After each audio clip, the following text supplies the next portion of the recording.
Hello, hello, hello, hello. Can y'all hear me? Can you hear me now?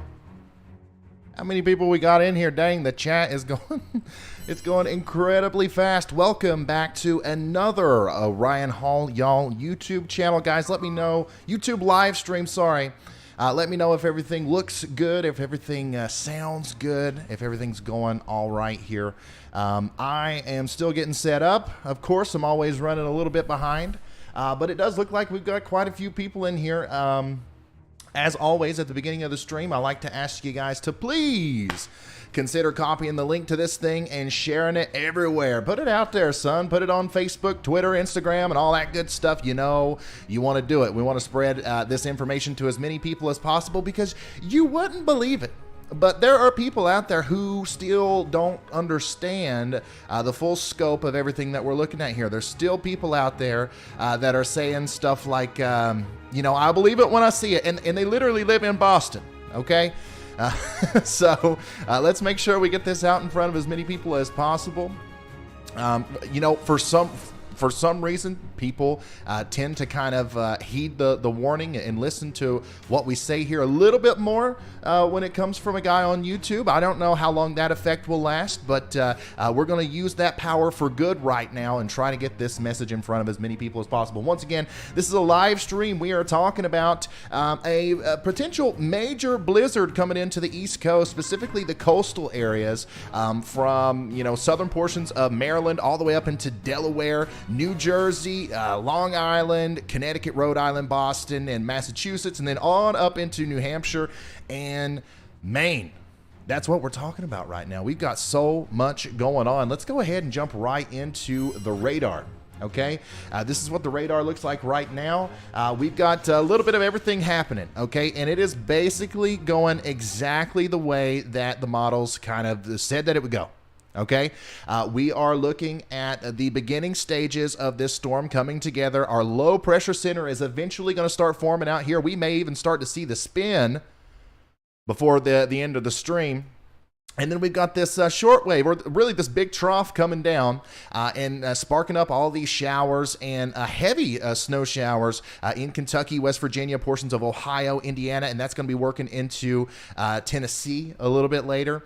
All these ingredients, moisture from the Gulf of Mexico, this cold air, the energy here, the new storm that's forming over here, everything's just going to kind of culminate together and produce our major storm. And what we're going to do in this live stream this is kind of like the pre-stream, okay? This is not the official 12-hour long coverage of the stream. That's going to start early tomorrow morning. So I am going to have to go to sleep probably around 9 or 10 or so I can't be here all night.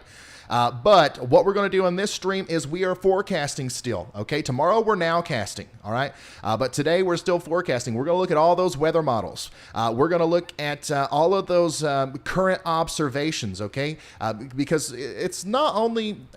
It's really not helpful to look at weather models too much during this time frame. Another thing that really helps is to look at real data, real life observations of what's going on right now, and then kind of forming our own models up here as to what we think is going to happen.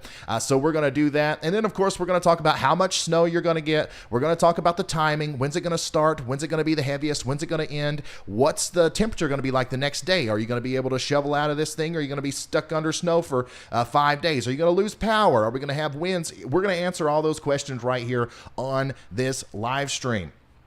All right, that's the plan anyways. And before we start jumping into all that data and stuff, though, I do want to go ahead and show you what we've got going on in preparation for tomorrow. Okay, this is our map of all of our wonderful storm chasers that are out there. We've got Mike Scantlin, the Scant Man. He's in Washington, D.C. right now. That's who you see on the camera over there. We're going to talk to him here in a second. We've got Nicholas Isabella in New York City. Okay, he'll be going out into Long Island tomorrow morning, and we'll be talking to him.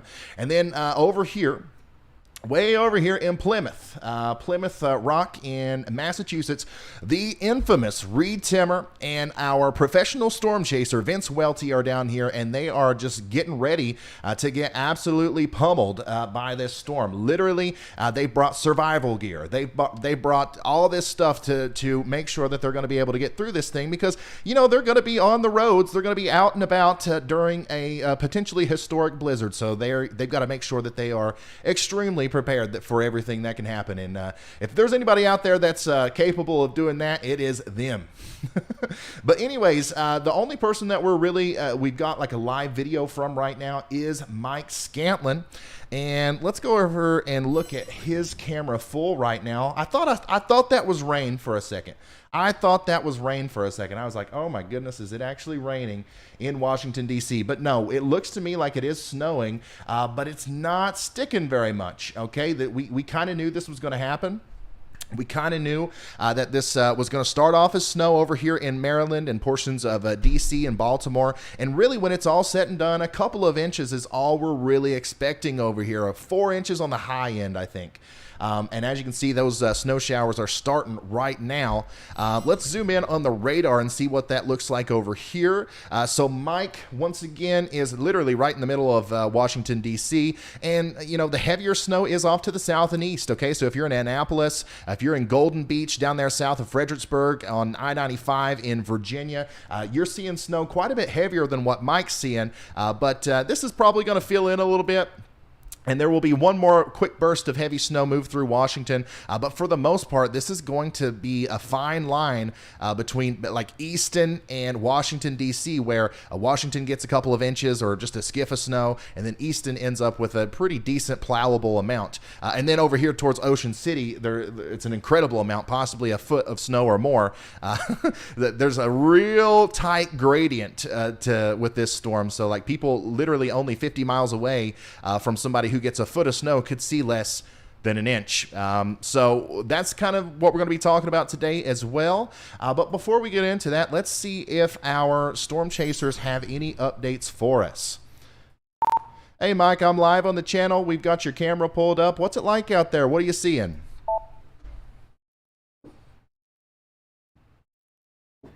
Yeah, Ryan, this is the Lincoln Memorial here in the along Constitution Avenue here in the Washington, D.C. area. And right now you can see...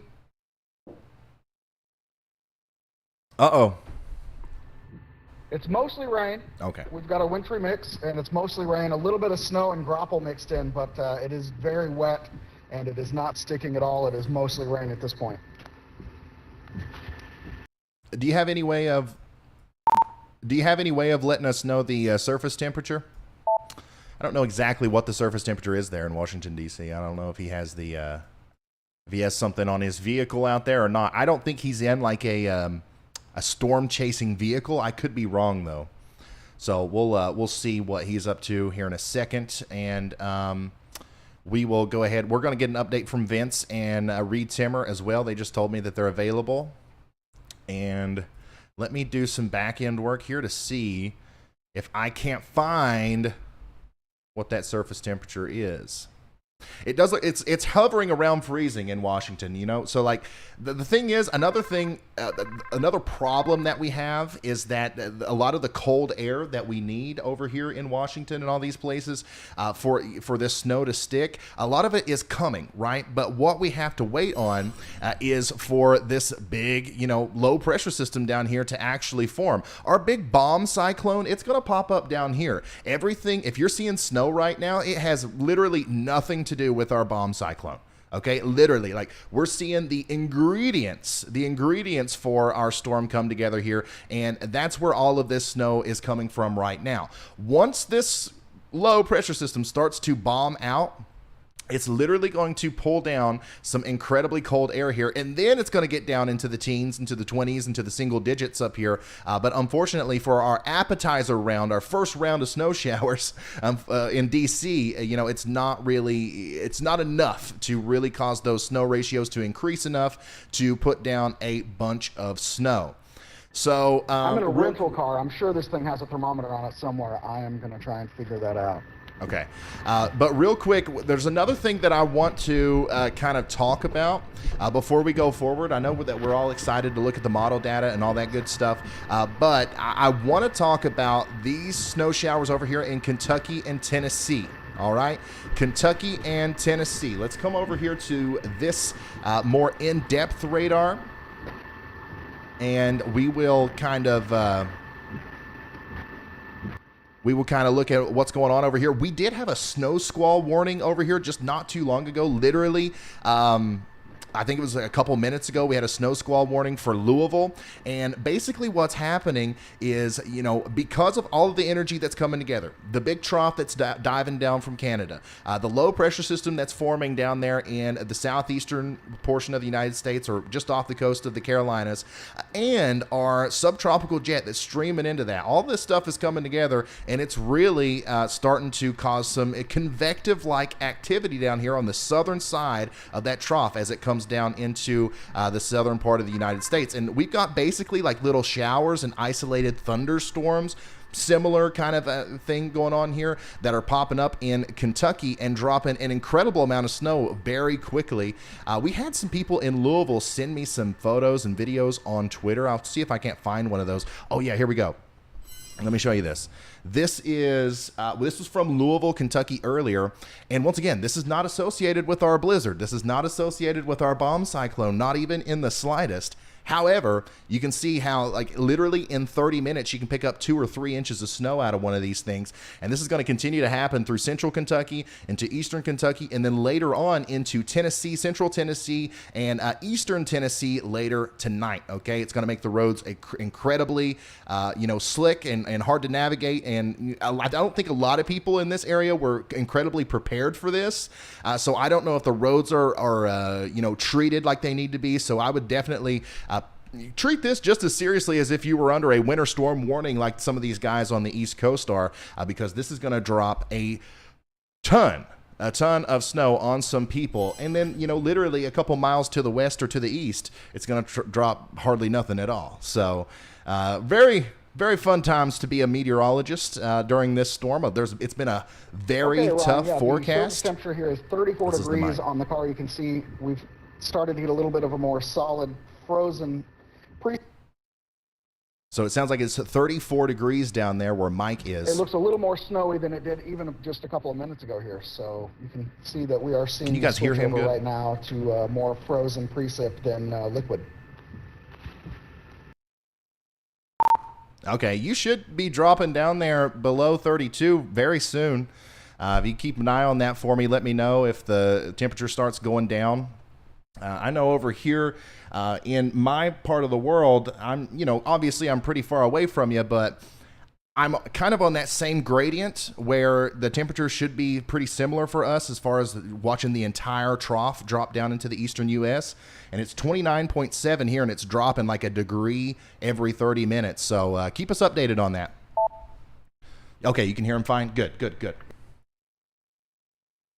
Yes, sir. I figured I would be right on the line here, right along the freezing line, and right where the precip starts to really unzip as that system deepens just off the coast. So I'm starting here, and I will be headed north and east as this thing evolves.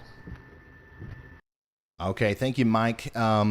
Once again, that's Mike Scantlin from the hit TV show Storm Chasers on Discovery Channel with Reed Timmer. It's so awesome. It's so awesome, the team that we have to cover this storm and hopefully future storms. I'm going to be here in hurricane season. I'm going to be here during tornado season. I'm going to be here for it all, guys. So thank you, everyone who has subscribed and submitted a super chat and all that stuff. That's the reason I get to do this. So thank you so much for all the support. We're going to go back to the radar here real quick. And I want to show you again these snow squalls that are coming down. Literally, if you're in Lebanon, Kentucky, if you're down here in Liberty, Kentucky, Eubank, Science Hill, Somerset, this is coming for you, okay? And treat this just like you would, an actual snowstorm, all right? Because that's going to drop a couple inches on you very, very quickly. Who wants to look at the weather models? Who wants to look at the weather models, bulls? All right, give me just a second. Let me refresh everything, make sure that we've got everything up to date. We're going to look at those weather models. We're going to talk about timing and impacts. And we're going to talk about how much snow are we going to get? And what about Virginia? And what about Delaware? And what about my backyard, Ryan? How much snow am I going to get to the centimeter in my backyard? Well, I'm going to try my best. I'm going to try my best to answer that right now. And let's head over to the weather models now. Bada bing, bada boom. Hold on. I got technical difficulties here. Let's turn on. Oh, there we go. We got our camera back. Oh, live production. Live production. I've got no producer. I'm a one-man band here, okay? So bear with me. There we go. All right, we got him back. And here's the weather models, okay? This is the 18Z run of the NAM model. I believe what you would have seen earlier in my video today, if you watched the one that I posted, that was the 0Z or the 12Z or the 6Z. It's an older subset of data. So this is new. And when I say it's new, it's legitimately new. Guys, this is such a big deal. We're flying hurricane hunters into this storm. Okay, you know how we send planes into hurricanes to gather data so that we can forecast them better? They drop these instruments into the hurricane, and it reads the barometric pressure and all the pressure falls, and it tells us, you know, all of the moisture levels at every layer of the clouds. We're doing that. We're doing that with this storm. We have been sampling this thing since it was up in Canada with hurricane hunters. So every single new piece of data that we get is incredibly important because all those numbers get plugged into the algorithms, and that's how we get these models. So let's look at the latest information here, and we are going to put this into motion. Can you guys see the time? Okay, there we go. Let's see, what time is it? 6, 7. So this is what the radar, according to the NAM North American 3-kilometer model, this is what the radar should look like around 7 p.m., okay? So 30 minutes from now. Looks pretty good to me. Looks pretty similar to what we're actually seeing on the radar. If I pull up the radar here, let's zoom out. Let's zoom out and compare and contrast. But let's see. Can you all... Yeah. Looks pretty similar to me. The only difference that I can kind of see is I think that there's less cold air here. You can see how we got rain in a lot of Virginia and North Carolina, and only the small part of that backside is actually snow up there towards where Mike is in Washington, D.C. But that's really the biggest difference. The placement of the precipitation and everything looks very similar. So let's go back to the models and let's put it into motion. Since it looks pretty accurate right now, let's put it into motion and see what it's going to look like in the future.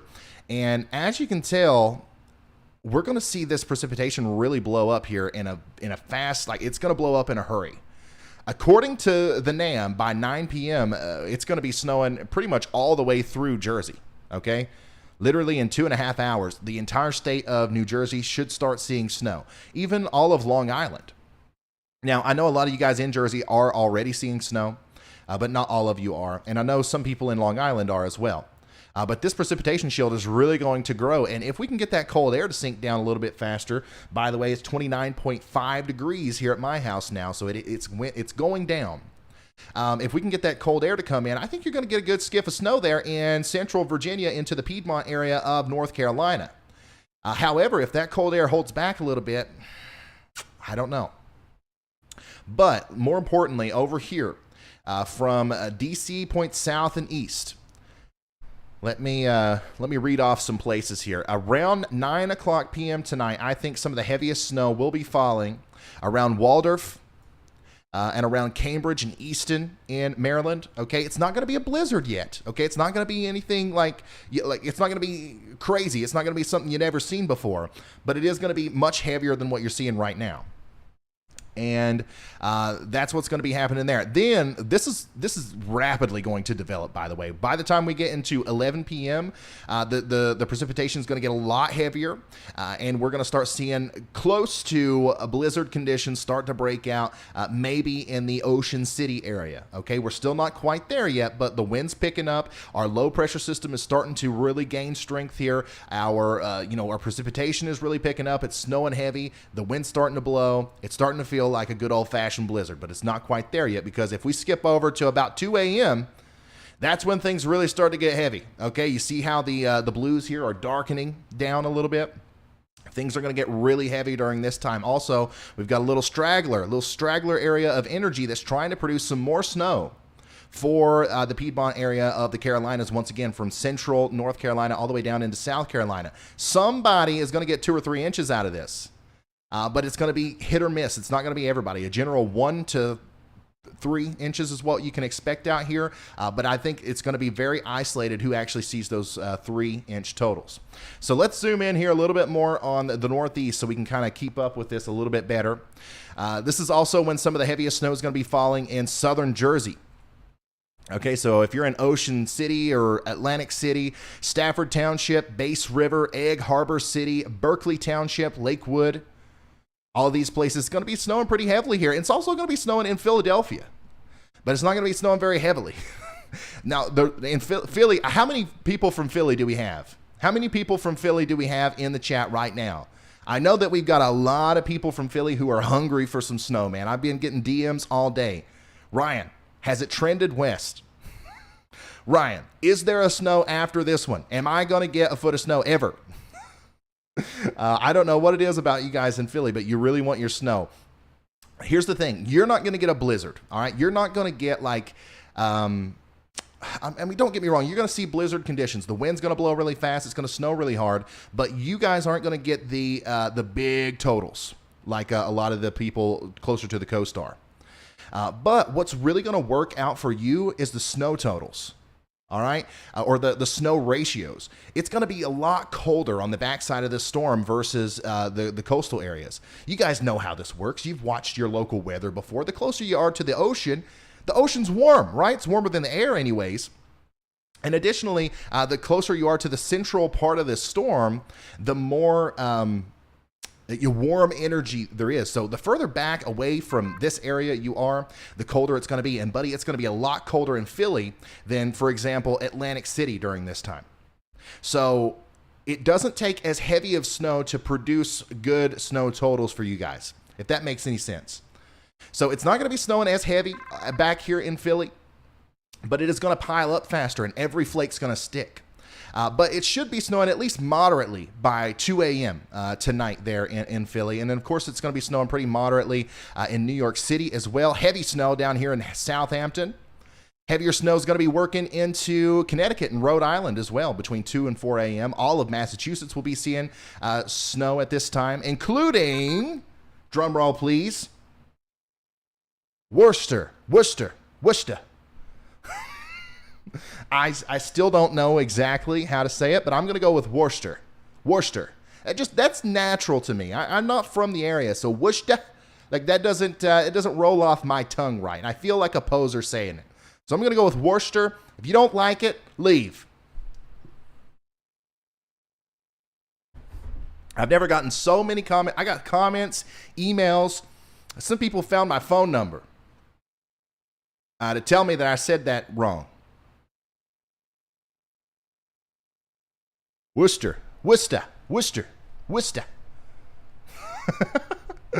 Anyways, I am sorry about that. It's one of the many trials and tribulations of trying to be the weatherman for the entire country.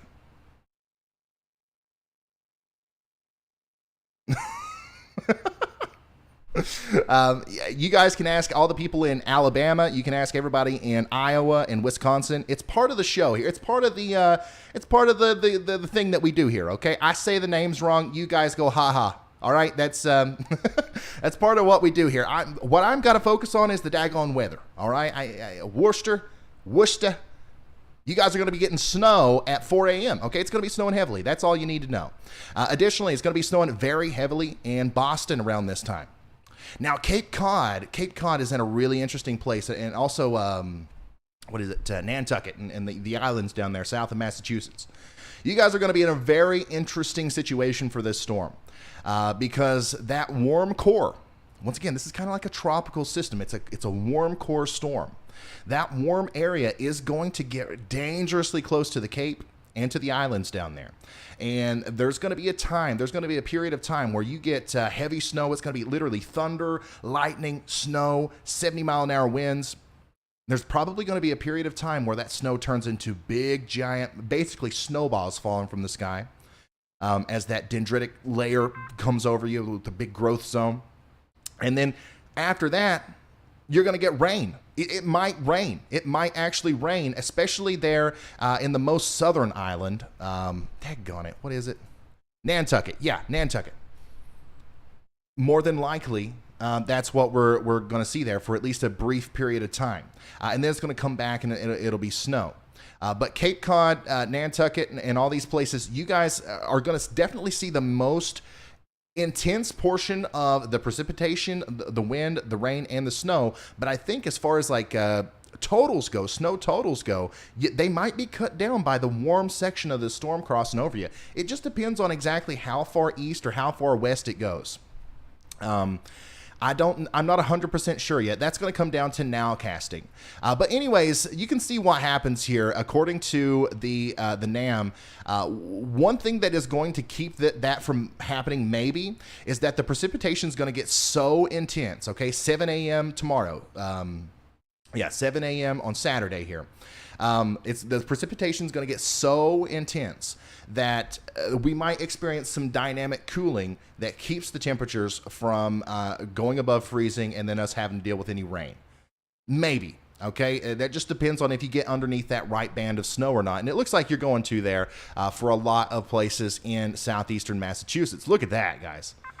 Once again, it's during this time, I think, let's see here, 7 a.m. into 9 a.m. This is going to be the best time if you're in Long Island, portions of Connecticut, Rhode Island, all the way through eastern Massachusetts, through the Cape. This is going to be the number one time, I think, for you to experience thunder snow. How many of you have experienced thunder snow before? If you haven't, it's insane. Okay, I don't know for sure because I've never experienced it. But I've heard great things if you're a weather enthusiast.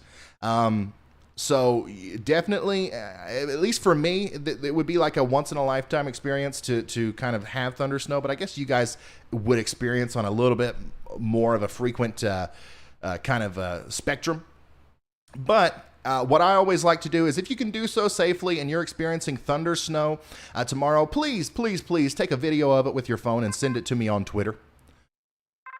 I really want to live vicariously through you if you are able to get a picture, not a picture, but a video of thunder snow. If you can get the flash and the sound, whew, man, that video right there would really do it for me. And I'll share it with everybody as well. But I think we're going to get a lot of those because everybody from eastern Long Island through southeastern Connecticut into Rhode Island, eastern Massachusetts, especially down there near Brockton, Marshfield, Boston, Quincy, Beverly, all these places, I think that you're in the right trajectory to see some thunder snow. Because look at this, guys. If I come back out, look at this. This is like severe thunderstorms down here in the Atlantic Ocean, like literally severe thunderstorms. Honestly, there might be tornadoes down there. Like we might see some big water spouts with this storm system because it's so strong. But look, the energy from those thunderstorms gets lofted up into the snow. And there's a lot of different things that cause thunder snow, right? Mostly it's going to be because of the deformation band that forms here. But to put it more simply, basically what's happening is the energy that has created these thunderstorms is going to get lofted into the cold air. It's going to remain thunderstorms, and it's going to lightning and thunder, and it's going to be a storm, but with snow. And that's going to be happening possibly in eastern Massachusetts all the way through 2 or 3 p.m. tomorrow. Literally, you've got a good from 6 to 3 p.m., 6 a.m. to 3 p.m. It could sound like there's a thunderstorm outside. Literally, like just constant rolling thunder. I don't know if that's exactly how it's going to go down, but more than likely something like that will happen. At least one good burst of it every 30 minutes or something. From there, it goes on up to the north and east, okay? And we're going to talk about some heavy snow in New Hampshire, especially southeastern New Hampshire, near Dover and Durham, Concord, and then into Maine as well, down east Maine, Brunswick, Bangor, all the way up into Eastport. You guys are going to be possibly seeing some thunder snow too around 2 p.m. tomorrow. But what happens is, like, this thing becomes literally so strong that it just shears itself out. And a lot of the precipitation is going to calm down after about 5 p.m. Now, don't get me wrong. There's still going to be thunder snow. It's still going to be pretty insane. It's going to be a crazy storm up here in Maine. But, like, it's not going to be this big, giant deformation band that just sticks over you for forever. Still going to lead to over a foot of snow for a lot of you guys, though. So this is basically it. This is what the storm's going to look like as we go forward. That's what the radar should look like as we go forward. We've got a lot of things happening. The low pressure center is going to literally undergo a process called Bombogenesis. And basically all that means is that the central area of low pressure is going to drop 24 millibars in under 24 hours. It's going to drop way more than that, by the way. So this is like super Bombogenesis. So the term bomb cyclone, it's a buzzword. You probably heard it before and brushed it off. And, you know, honestly, it is overused. It should be reserved for storms like this, because this is a true bomb cyclone.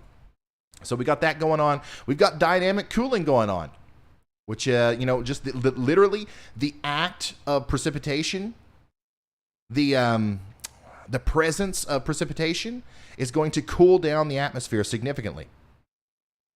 Like, you know, if it's raining or if it's snowing outside, it cools off a little bit. Well, it's going to snow so hard in all the layers of the atmosphere that the temperature is going to reduce significantly. And that's going to attribute also to our snowfall ratios being very high. So let's talk more about snow totals. You guys want to know about how much snow you're going to get? Who wants to know how much snow you're going to get? I know you do. I know you do. Let's talk about that real quick. Let's zoom in just a little bit. Let me get another drink from the big gallon jug. By the way, I don't know if the Thomas family is watching, but we went to our P.O. box today and we opened up some stuff. And look at this. How cool is this?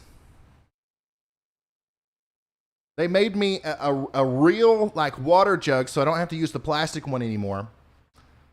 I'm going to convert over to this tomorrow. But thank you. If you're watching, thank you for sending me that. You didn't have to do that. That's super, super awesome. But yeah, you'll see me go for this quite often because talking for me is just very dehydrating. Nader juice. If you're new here, if you've only watched me during snow season, you probably don't know what nader juice means or what it is. But if you stick around towards tornado season, it'll make a lot of sense. Okay, so here's the latest NAM 3 kilometer totals. Let's zoom in even more here.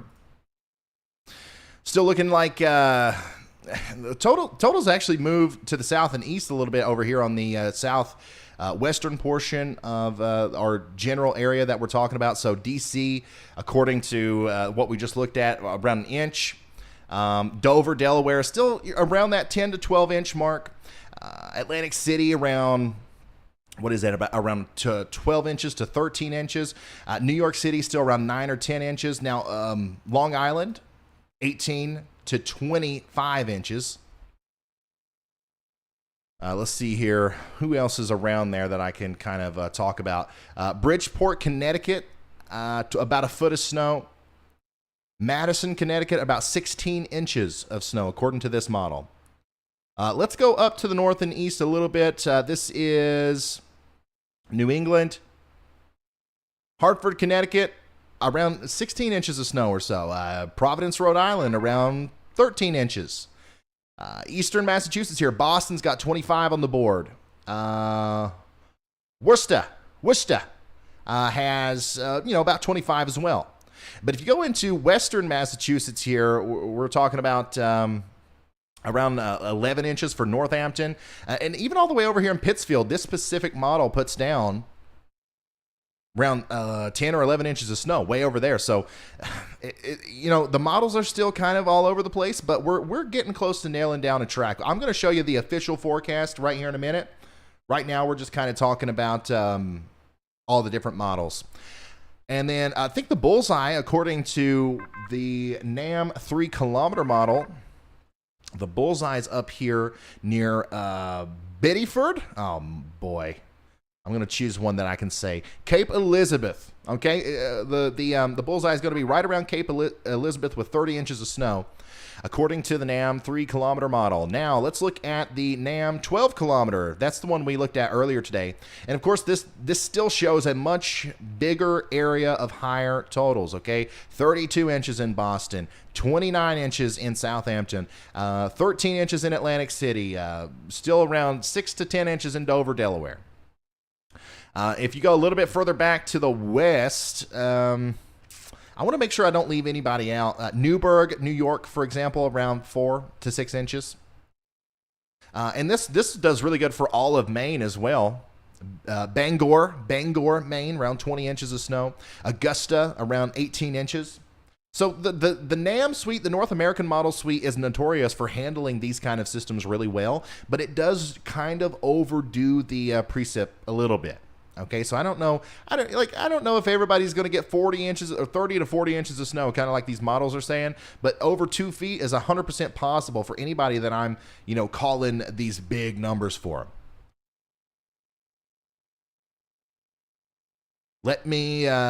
Okay, let's look at another one. This is the GFS. So the GFS has been really tough, all right? It's been all over the place, but it's definitely still further west than what it was yesterday. It's still putting down 2 feet of snow in this general vicinity from down east Maine through southeast New Hampshire into the Boston area, southeastern Massachusetts, but it kind of lets up a little bit over here in western Massachusetts. Look at this. Pittsfield's got like 3 or 4 inches. Hartford, Connecticut's got about a foot of snow. New York City's got like 8, 9 inches, but Atlantic City down here's got 14. So it's crazy, man. It's crazy how,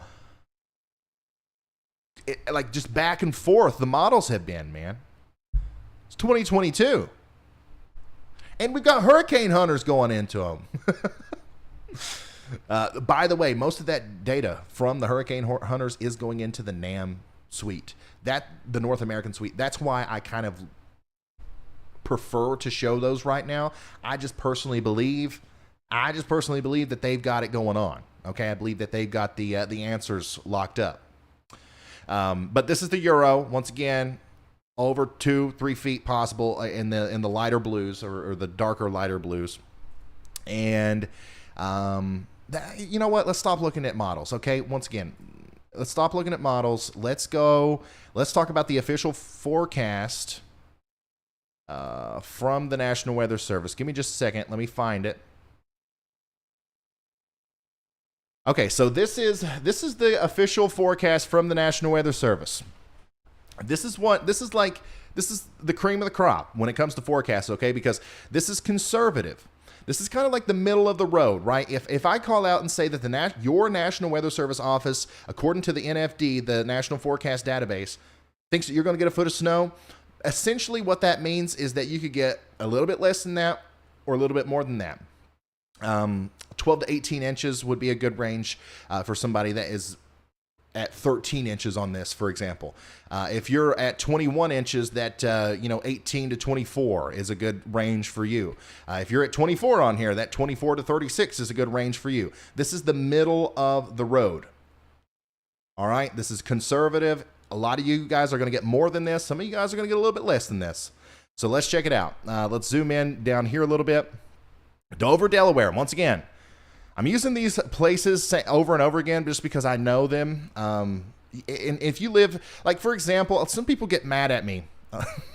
Let me show you something real quick. I'll show you what my method is here because I'm not as familiar with these areas as you guys are. But when I say Dover, Delaware, I'm talking about a good 30 to 50 mile radius around that. So like if I say Dover, Delaware is expecting a foot of snow, and you get mad because I didn't mention Woodside or Cheswold, It's the same thing, okay? Like generally speaking, it's the same thing. I'm going to try to name at least one city from each state here. So let's go back to the models real quick. Dover, Delaware, you're getting a foot of snow, okay? And that, I wouldn't be surprised if you got 10 inches. I wouldn't be surprised if you got 15. But 12 inches is right in the middle of the road. Ocean City down here in southeastern Maryland, about a foot of snow as well. Salisbury, same thing. Philadelphia, 7 inches. Okay, so that 5 to 10. We'll call it 5 to 10, but 7 is your middle of the road. Atlantic City, 15 inches. Okay, what would that be, like 12 to 18? We'll call it 12 to 18. Trenton, New Jersey, about 8 inches. New York City, about 8 inches. Let's see here. Smithtown, Long Island, about 14 inches. And East Hampton and Southampton, about 18 inches. So you guys, I wouldn't be surprised if you guys got over 2 feet. Connecticut, okay, Hartford, Connecticut, about a foot. Bridgeport, Connecticut, about a foot. However, up here in northwestern Connecticut, near Cornwall, Salisbury, and Canaan, and Norfolk, we're talking about six inches or so. Raven says, if I want a blizzard, I'll go to Dairy Queen. Guys, by the way, I'm seeing all of your super chats. Very, very, I'm all for it. I love it. And I'm going to go through and read them right here in a second. But I haven't had the time to look at them. But I promise I'm going to read all of them right here in a second. Okay. Let's go back up to New England. Talk some more about them. Boston, 24 inches. What's a place close to our Worcestershire? Oxford. Oxford, Massachusetts, about 18 inches. Provincetown, and the Cape, about 15 inches. Oh boy. Gloucester. All right, help me with this one, guys. Over here, south and east, or north and east of Boston, Gloucester. That's how I would say that. Am I saying that one right? North and east of Beverly and Boston, Gloucester. Anyways, according to the National Weather Service, that could be a sweet spot here, close to 30 inches. In New Hampshire, Portsmouth and Exeter, about 12 to 15 inches. Providence, Rhode Island, about 20 inches. Middle of the road.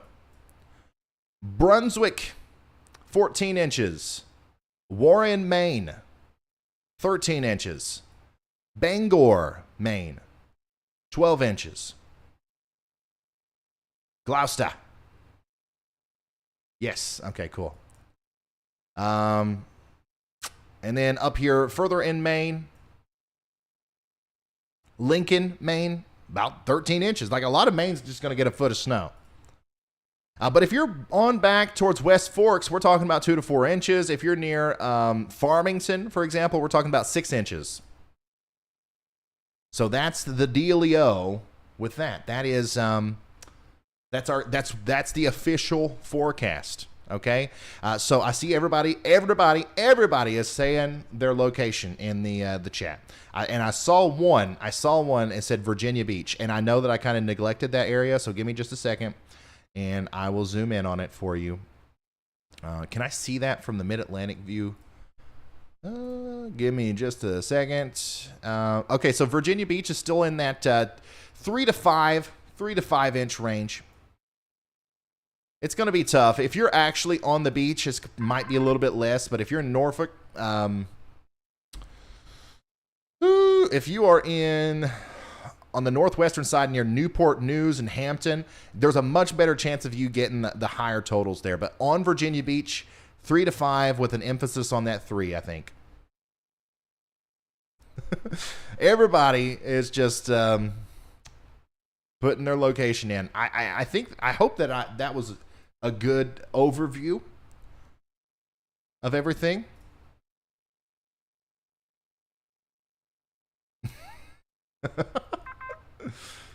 Hopefully. Give me just a second. Okay, I want to take just a second and read some of these. Read some of these super chats just because I feel rude if I don't. Okay, so Paul said it's pronounced Gloucester. Gloucester. Okay, Gloucester. I got it.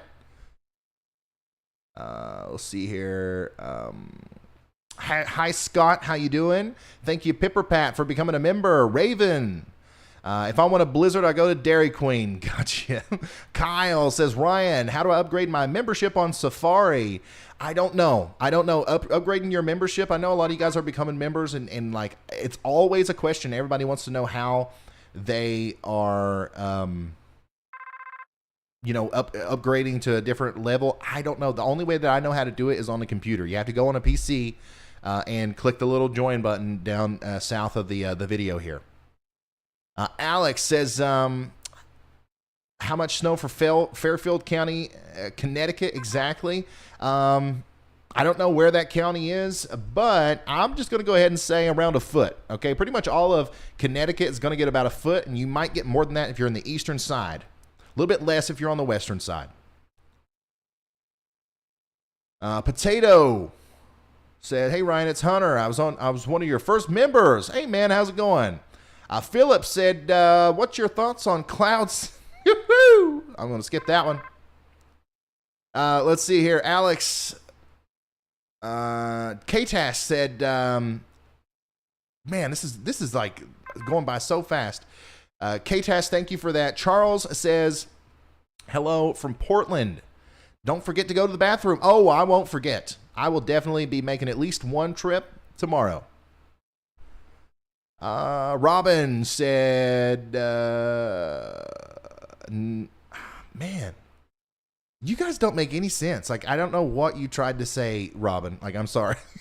I'm just being completely honest here. I have no idea what in the world that was supposed to say. Let's see here. Thank you, Ryan. Thank you, Jonas. Thank you, Bluegrass, for becoming a Slight Risk member. DJ, Michael, thank you. Suzanne, thank you. Anthony says, I'm streaming live from Mount Laurel, New Jersey. Welcome to Show My Camera. Oh, my God, dude. Thank you so much. That's awesome. Anthony Quintano. Hope I'm saying that right. Thanks for the big 50 there and for the access to your camera. We will absolutely be showing that. That's going to be a hot spot. That's going to be a place that we want to keep up with tomorrow for sure. Might pull it up here in a second. Let's see here. Leslie, thank you. Kelly, thank you. Anyone in the upcoming storm? Check on your elderly neighbors. Yeah, absolutely. That's important. And remember your pets as well. Always remember your pets. Wow, look at this. Juby. Holy smokes. The $299.99? Reed, Vince, Ryan. Let's roll, buddies. I love it. I love it. Connor, thank you for becoming a member. Thank you, Cindy. Thank you, Anthony, for becoming a member. Thank you, Midsummer, for the big one. Thank you, Ryan, for all of this. Looking forward to the live cast tomorrow. Thank you, Melissa, for becoming a member. Thank you, Matthew. And thank you, EB and DJ Cloud Rider and Nancy and every single one of you guys. This is overwhelming levels of support. And I really do appreciate every single bit of it. Anthony, super huge shout out to you for letting us use your camera. I will pull that up 100% here in just a minute. Juby,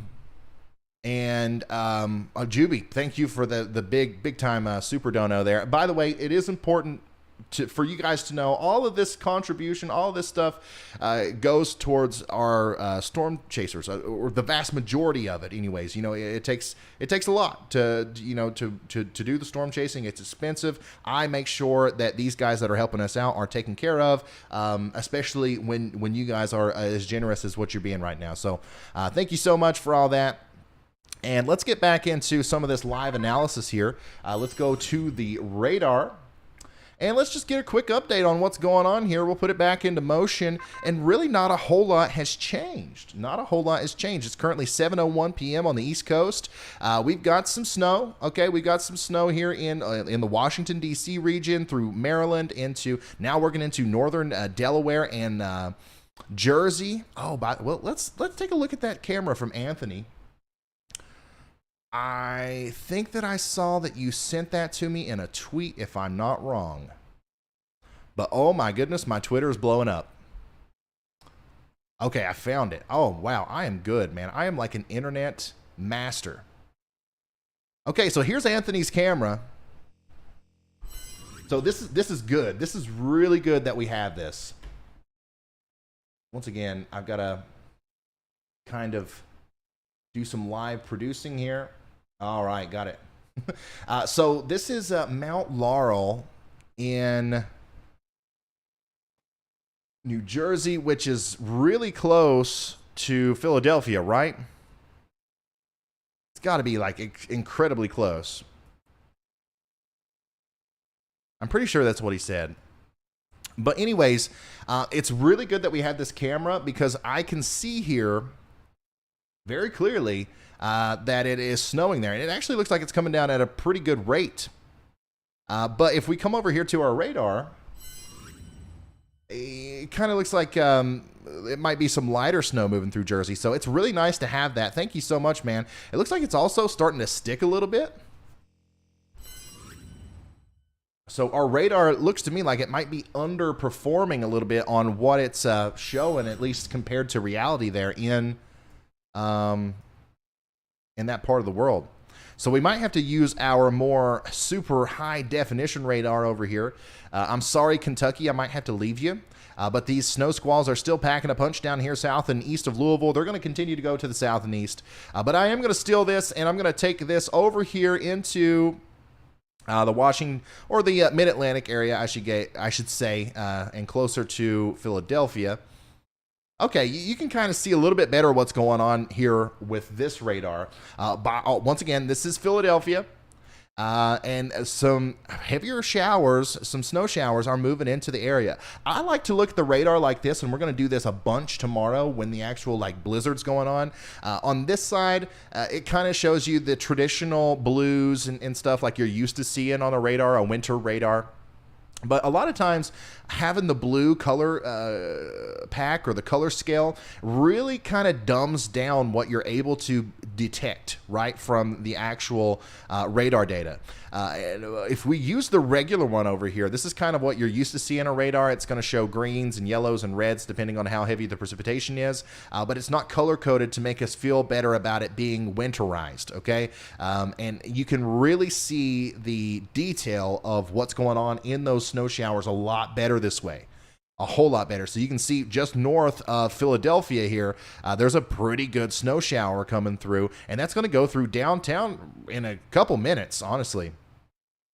I wish I knew exactly where. You know what? I'll look it up. A Violet Storm, thank you for becoming an Extreme Risk member, man. That's a huge deal. It's a big move. Thank you so much. What am I looking for? Mount Laurel. Township in New Jersey. Why do y'all call them townships? Why can't it just be a town? Okay, so Mount Laurel. Okay, it's right here in front of my face. You guys probably saw it before I did. So this is Mount Laurel. This is beautiful. Anthony, thank you so much for this camera. This is Mount Laurel, right? And that's the latest radar scan from Mount Laurel. And this is what it looks like in Mount Laurel right now. Let me pull that up again. I lost it. Look at that. By the way, this is Anthony Quintano on YouTube. Look at that. So this tells me a couple things. First of all, there's no virga out here. Okay, a lot of times when you're looking at the radar like this and you see the first little bits of snow showers come into the area, a lot of times what you'll see is that it takes a while for the snow to actually fall. How many of you have been awaiting a snowstorm and you look at your radar app and you're like, oh my God, there's blue on me. It's snowing. And then you go look out your window and nothing's happening. How many times did that happen to you? How many times has the radar lied to you?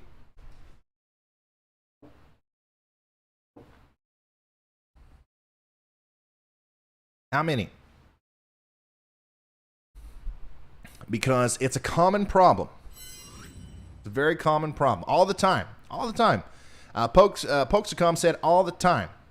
Chase said yes.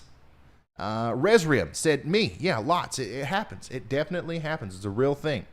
And the reason that happens is because, so first of all, the radar doesn't lie to you.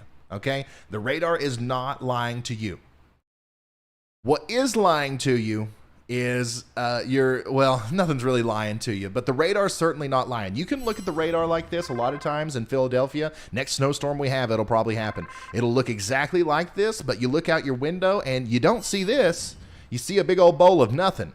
And this is because a lot of times, especially during winter storms, when that front leading edge of the precipitation shield starts moving in, it's like invading on dry air, right? So if you're on the cold side of the storm, which you guys are, if you're on the back side of the storm, generally there's a lot of dry air there. And it's snowing. The radar's not lying. It's snowing, but it's snowing way above your head.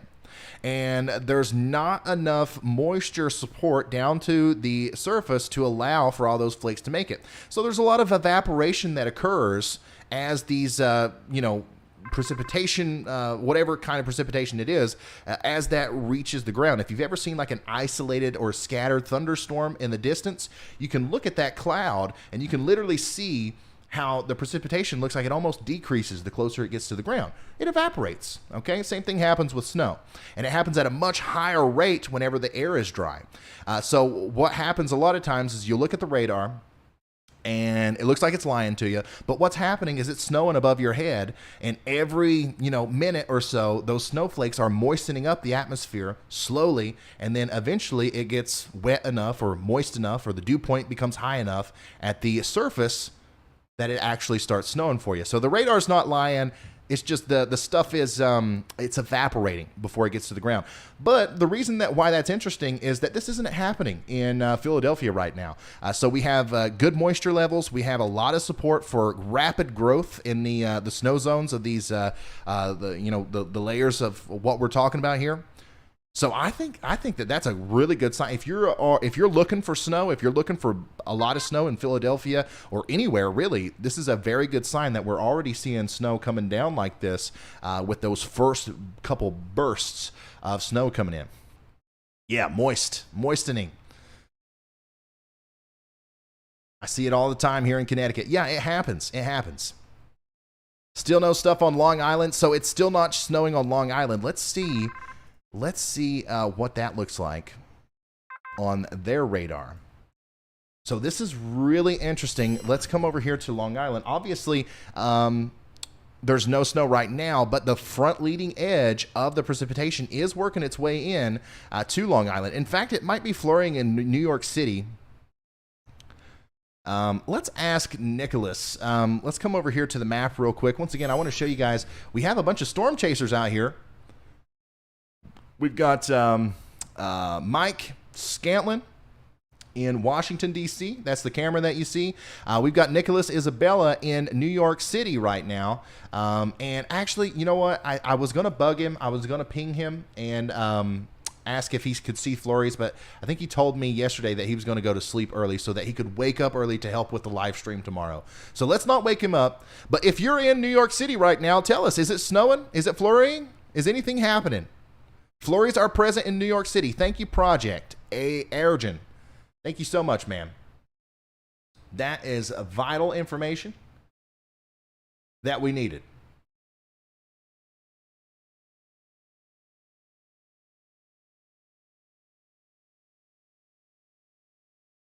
And here's Mike Scantlin, once again down here in Washington, D.C. Let's go check on him. What's going on over there? Is it still snowing there? Hey, boys, what's going on? Okay, it might be snowing a little bit. Let's come back over to the radar. Let's see what it's supposed to be doing in D.C. and then we'll kind of get some. So, man, that's so interesting. It's snowing pretty heavily in Philadelphia and the surrounding areas right now, with similar looking radar returns as Washington, D.C. However, I don't see much at all going on right there. We'll ask. We'll see what's going on. Hey, Mike, how's it going? Is it snowing still, or is the temperature dropping? What's going on out there, buddy?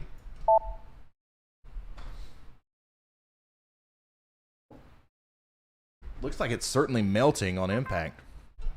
Temperature at my house, it's 28.9. Hey, Ryan, I am still in the heart of D.C. here. I'm in the Mount Vernon neighborhood, and it's actually the car.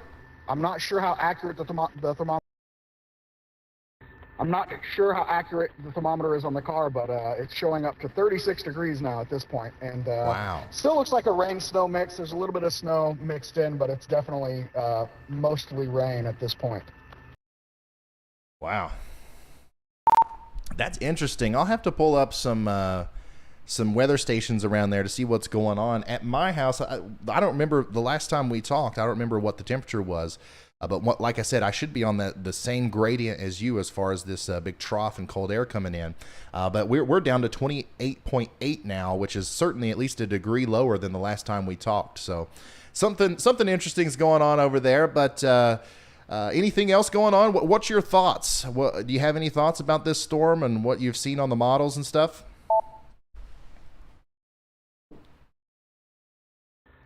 I don't have much in the way of thoughts. I do know that I need to be going north and east as soon as possible here.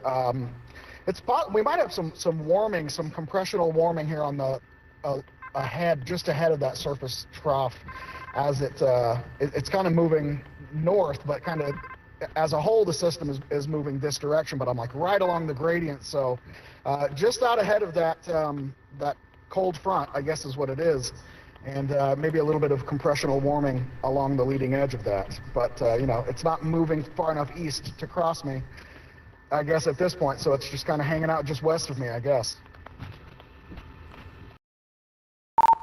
Is it your plan to move to the east tonight, or are you going to be staying in D.C.? What's the game plan here? Yeah, I've got a couple of live shots here at the top of the hour at 8 and 9, and then at about 9:10 I will be blasting north and east. And I'm not sure whether I'm going to be targeting the Delaware coast or if I can make it up to New Jersey in time. I'm going to try and make it as far northeast as I can before the conditions, kind of make me stay put where I'm at.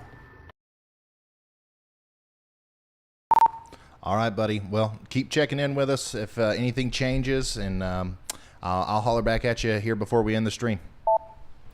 So that's Mike, and he's in D.C. I think he might be with us tomorrow. I thought that maybe he was only going to be with us tonight and kind of giving us a first inside look at those first flakes in D.C. But it would be really cool if we had Mike tomorrow as well, because then we really have eyes everywhere. Let's go back to the map. I want to show you guys everybody that we have once again. This is, once again, if you're just now tuning in, this is not the wall-to-wall coverage that you've been hearing about that this channel is going to provide. This is kind of like the pre-stream, okay? We're going over the forecast. We're looking at different stuff. We're talking about what's going to happen tomorrow. And then early tomorrow morning, I'm going to wake up and start the stream that's going to go for 11 or 12 hours, and we're going to watch this thing go all the way up the coast. And we're going to have a lot of eyes out there. Obviously, we have you guys. By the way, if you haven't yet, please follow me on Twitter at Ryan Hall, y'all. If you want to send me pictures and videos and stuff like that, that's the #1 way to do it, and I will share them here on Twitter at Ryan Hall, y'all, or on Facebook, Ryan Hall, y'all, on Facebook as well. Either one of those works. Instagram, it works too, but not so much. But my handle is at Ryan Hall, y'all, on every single platform. So we'll be showing your pictures and reports and stuff. Like, this is a very, it's a team effort, right? One of the reasons why this works so well, and the reason why I believe that this is one of the best information relay systems when it comes to weather reporting that exists, is because we have 14,000 people watching right now. We might have way more than that tomorrow, and we get a constant stream of reports and stuff and pictures and videos from all around the United States that I immediately get to share here on the stream. There's no producer, there's no corporate sponsors, there's nobody that has to approve anything. And then same thing with our communication back and forth with our storm chasers. There's no setting up for the live shot. There's no fixing your tie. There's no, all right, somebody's in my ear saying 3, 2, 1, get ready for this. Like everything's just fluid. The information flows extremely fast. And it works even better when you guys are involved. So at Ryan Hall, y'all, on Twitter, make an alt account. If you don't like Twitter, it takes 2 minutes. Use a fake email address. I don't care. Ryan Hall, y'all, on Facebook. That's the best way to send me stuff if you want to, so I can share it here and get that information out. But other than that, other than working with you guys, we also have, once again, Mike Scantlin down here in Washington, D.C., who said he might try to make it over to the Delaware coast or into New Jersey tonight. That's going to be quite the trip, but we're rooting for him for sure. We have Nicholas Isabella, who is in New York City right now, who will be going back and forth along Long Island tomorrow. Okay, so we're going to have an eye on the ground throughout Long Island all day tomorrow. And then our heavy hitters over here, our big, how should I word this? Our very brave people, Vince Welty and Reed Timmer, are over here in Plymouth in Massachusetts, okay? And they are going to be out there in the thunder snow, in the blizzard conditions, in the 70-mile-an-hour winds, and the 2 or 3 feet of snow, providing live footage, pictures, and videos, and communication on the ground there about everything that's going on. This is definitely not something that I recommend. Like I said earlier, we kind of look for you guys to send in pictures and videos. Don't go outside of your house to do that. You know, take a picture out the window or on the front porch, whatever it is. Leave it to Vince and Reed to go out there and actually look for the pictures to take. They have survival gear. They have, Reed said that he was going to be treating this like a hurricane. Okay, so he's always going to keep his car pointed towards the wind. He's always going to be in proximity of a shelter. And, these guys are literally professionals. So leave it to them. Sit back, cuddle up with a blanket or something tomorrow evening, and watch Reed Timmer out there in the blizzard so that you don't have to go out in it. And that's what we're dealing with. They're going to be going back and forth between Plymouth and Boston and the Cape, trying to figure out where the hardest or the most extreme part of the storm is. And wherever they are, though, we will be able to keep up with them. And yeah, that's our team. That's our team. That's our all-star team here on the Ryan Hall Y'all YouTube channel. Unbelievable that we have storm chasers and stuff. It just blows my mind how well this channel is doing. And once again, it's because of awesome people like Tracy Lee. Says, Snowtown, baby. I love it. The only thing better would be adding some thunder. But our Ryan Hall Y'all shout out in Bridgeport, Connecticut. Says, no thunder, snow for us. Thanks for the info. Tracy, I think you could get a couple thunder snows. I don't think that it's going to be as significant as what we're seeing in, what's the place? Boston and Plymouth and all these places. But I think that you could definitely hear a couple cracks of thunder in Connecticut there. Violet Storm, thank you for the super chat. Kelly, thank you for that. And iCobay16, thank you for that. Yeah, 100%. We just did some hardcore nowcasting there. If you didn't see that, we were kind of analyzing this band of snow as it enters Philadelphia and comparing it to the real-life ground analysis that's being provided to us by Anthony Quintano, with this camera right here. Still snowing pretty heavily, by the way. I see some white. I see a little bit of accumulation. Looks like it's sticking to elevated surfaces and grassy areas, but the roads are still kind of clear. Temperatures are going to continue to drop significantly in Philadelphia tonight, and if the snow rates continue at this rate, obviously it's not a blizzard. It's not pouring the snow or anything, but it's coming down at a pretty good clip. I think we're going to start to see that accumulation really start to pile up. Once again, that live feed that you just saw is coming from over here, and the really heavy snow is still back this way. So downtown Philadelphia, I don't know how many people we got in downtown Philadelphia, but it should be snowing a little bit harder than that where you are, and starting to pile up a little bit. Looking downstream, we got another big one coming in. Okay, Bridgeton, Vineland, Glassboro, Berlin, Brown Mills, Plumstead, Willingboro, Trenton, New Jersey. Every single one of you guys down here in South Jersey, you're getting ready to get in on some of your first flakes, and it's going to come down pretty hard, pretty fast. Now over here towards the coast, Ocean City, Atlantic City, all the way up into Tom's River. You guys, you've seen a little bit of snow already, but it's not really going to get super intense until a little bit later tonight, 11 p.m. or so. That's when it's really going to start picking up. That's when your snow rates are going to absolutely kind of quadruple a little bit.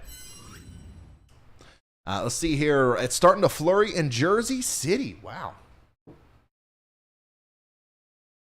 Thank you for the reports. Another good way to send in reports is just through the chat here. But obviously it is kind of hard to keep up with the chat when we have tens of thousands of people watching. Let's see here. Southern Jersey Larry, thank you for the $5, man. He says, Haddon Heights, New Jersey, get your shovels ready. Jason said, I'm up here in Ipswich, Massachusetts, waiting. Towny 5 Lax says, I'm watching from Boston now. Until Sunday, I appreciate what you do. John with Harvard Medical School Public Safety, keep it up. I'm going to try to get some Thunder Snow video for you. Oh, thank you, dude. Thank you so much. I would love to see some Thunder Snow videos. Would love to see it. Once again, only do that if you can do so safely. Only do that if you can do so safely. Hey, Deb, thank you. Thank you for that. All right. Yeah, we got a bunch of you. We got a bunch of you heading over to the Twitter. Once again, at Ryan Hall, y'all. This is a tweet that somebody sent me earlier in Louisville, Kentucky, with that big shot of heavy snow that we got from the snow squall. We had a snow squall warning earlier. And then here's a better look at my brand new Nader juice jug that somebody sent me. Once again, if you're just now tuning in and like the first thing you saw was me taking a big swig out of this plastic water jug, welcome. It's what I like to stay hydrated while I'm talking a million miles a minute for hours on end here. And usually, I just go down to the dollar store and I buy myself a little $1 gallon of water. But thanks to the Thomas family, they have hooked me up with my own Nader juice canteen or bottle here, whatever you want to call it, and this is what I'm going to use from now on.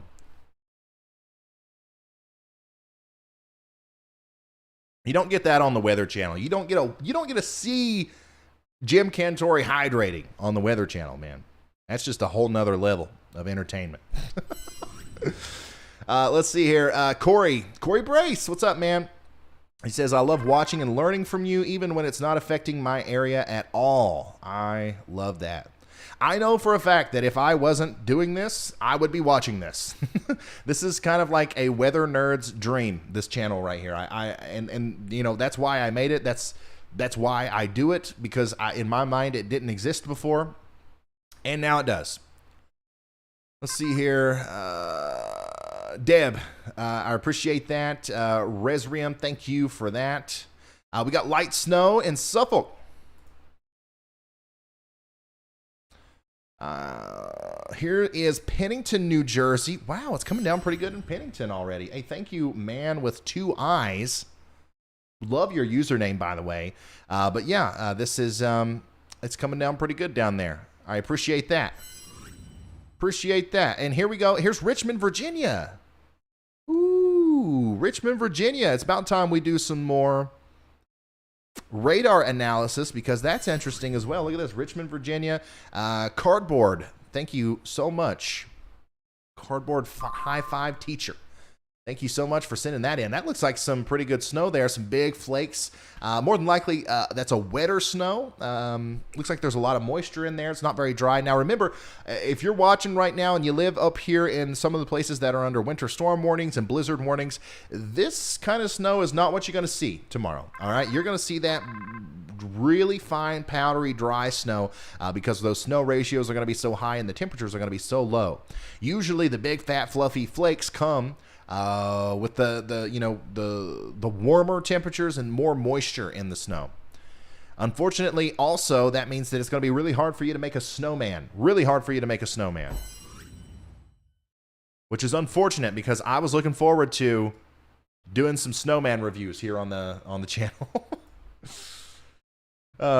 Midnight says, I want your weather room in my house. Man, hey, I'm not going to lie. I do have an impressive setup here. I probably got the most advanced weather service, homemade weather service in existence. I'm not trying to toot my own horn here, but like, I ain't seen nothing that is up to par with it. Now, some of you guys are close. A lot of you guys have sent me your setups, but man, I've got the weather. I call this the storm seeking situation room here, and I built it exactly for this, and it works out pretty good. Okay, so here's the latest radar returns from Richmond, Virginia. Once again, this is what it looks like on the ground out there. And this is what the radar looks like. So we're getting that cold air starting to come down. And more than likely what's happening in Richmond is because the precipitation rates are higher, dynamic cooling is happening. If you're at 32.1 degrees, okay, if your temperature is 32.1 degrees and it's raining, and then it's, the rain cools off the temperature by 0.1 degrees via, dynamic cooling, then you get snow. Okay, that's how dynamic cooling works, and it's more than likely that's what's happening here in Richmond. Let's get a better look at that, though. How many people from Richmond, Virginia do we have watching today? Let me know down there in the chatteroni. So this radar, so whenever I say we're going to the more high def radar, this is more raw data straight from the National Weather Service's radar beam, right? Whenever we look at this one looks really nice, and it kind of shows us the broad picture really well. But when we really want to see the details behind everything, we're going to switch over to this one, which I know isn't as visually as appealing. But you can see that it also does a much better job of handling that transition between rain and snow. A much better job. So yeah, we're getting snow there in Richmond, and it looks like it's just going to keep on getting more intense there. So enjoy it, and keep up with the reports and the videos coming in, guys. I really appreciate it. Sterling Home, thank you so much for the very, very generous contribution.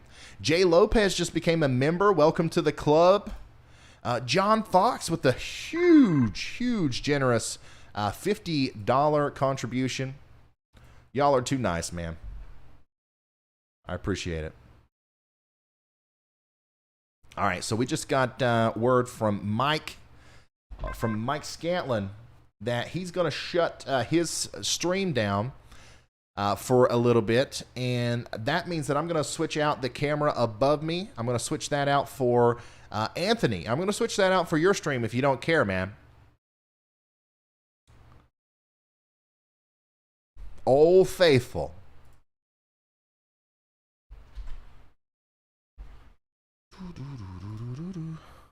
Give me just a second. Once again, I'm a one-man show here. I got to do the all the processing, all of the production right here on the computer, live in front of you. But it's like magic, man. It's like magic. I've got this down to a daggone science. I say that, and then this is totally not going to work. Give me just a second. Just give me just a second. Oh. Hey, look at that, man. Now we got Anthony's Jersey cam up there above my head. By the way, if you guys have live cameras, if you're providing a live stream on YouTube or Facebook or anywhere like that, You know, you can throw that to me. I'm not going to promise you that I'm going to use it, but this is awesome. This is really cool. Being able to kind of see the ground there in different places. Just make sure you let me know where you are. Bella, thank you so much for becoming a Slight Risk member. Kevin's been a member for 11 months, man. Thank you so much. He says, my wife and I would love to see a video clip of you, your wife, and Echo playing in the snow sometime. That is definitely going to come up. Next snowstorm that we get, I will make sure that happens. I promise. I have a video on my phone of Echo in the snow alone. But next time that we get a good snowstorm, I will make sure that happens. I would love to provide that for you. Echo loves the snow. Okay, so I'm going to take Mike's picture off here. Anthony, I didn't have time to make you a little picture. I'm sorry. So I can't put you up there. But we greatly appreciate you letting us use this. Anthony on YouTube, by the way, if you guys, after the stream ends, if you want to continue to watch this camera, you'll be able to on his YouTube channel, which hopefully our mods can provide a link once we end the stream. Chaser name 3. There we go. Oh, no. Chaser name 4. There we go. Okay, sweet. All right, so let's go back to the radar view here. And things are really starting to ramp up. Things are definitely really starting to ramp up over here. It's 7:32 on the East Coast. It's currently 28.6 degrees at my house. Temperature's still dropping.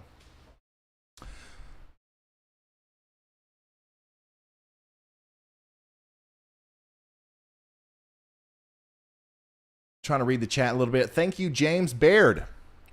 Diesel Dog says, keep up the great videos. Very informative. Hey, no problem, man. Bella, thanks for becoming a member. Y'all are awesome. Sing us a song? No, not today. I ain't singing those songs today.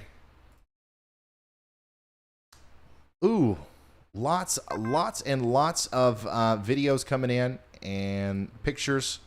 Guys, I'm also retweeting some of these, so if you want to see these pictures and videos up close, you can also just do that on the channel or on the Twitter over there at Ryan Hall Y'all. So here, oh, it's already starting there in Delaware. Here's a good picture from Lisa in Delaware. Hey, Kyle, thanks for upgrading to an Extreme Risk member. Big moves from old Kyle there. Longtime supporter. So thank you, Lisa, for that. That's in Delaware. Chattanooga, Tennessee. Chattanooga, Tennessee's getting in on a little skiff of snow. That's what I call a skiff, okay? When you hear me say a skiff of snow, this is a skiff. I'll show you what a scuff is here in a minute. But there is a difference, okay? Yeah, you can call it a trace or a coating. I call it a skiff and a scuff. Here we go. We got about a scuff. We got about a scuff here in Arlington, Virginia, just west of D.C. Look at that. There might be some like urban heating going on in downtown D.C. that's keeping the temperatures up a couple of degrees. This is in Arlington, and it looks to me like that's almost a significant, it's significantly more snow than what we were seeing in D.C., I believe.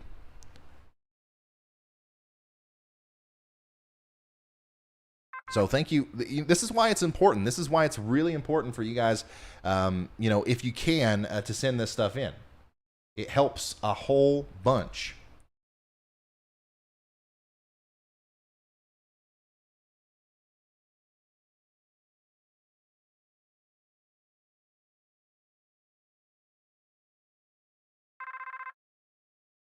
Once again, live producing here. Bear with me. I'm going to get this lined out for tomorrow. Hopefully we don't have any problems tomorrow. We don't have to do anything weird or anything different.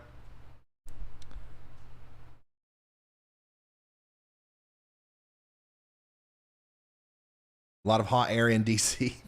That was good. That was good. I pretty much set you up for that one. Let's see here. This is east of Fredericksburg, Virginia. We're at an inch already. It's still snowing. Not quite Snowtown yet, but I'll take it. Hey, Snowtown is a state of mind, okay? You're in Snowtown as long as you're happy with the amount of snow that you got, all right? I'm in Snowtown whenever we get more than like 4 inches, honestly. But I know a lot of you guys, you're looking for 12 inches or more to consider, referring to your hometown as Snowtown, baby.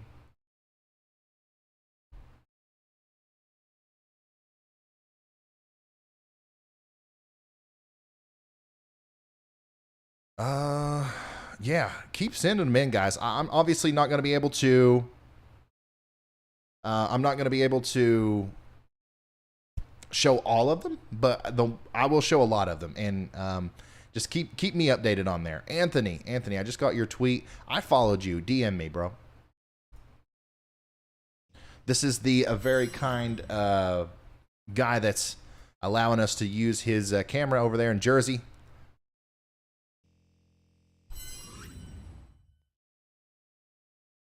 All right.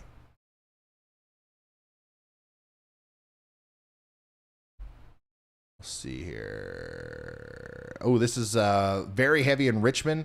Look at that, man. You can literally see how wet that snow is just by looking at that. Just by looking at it.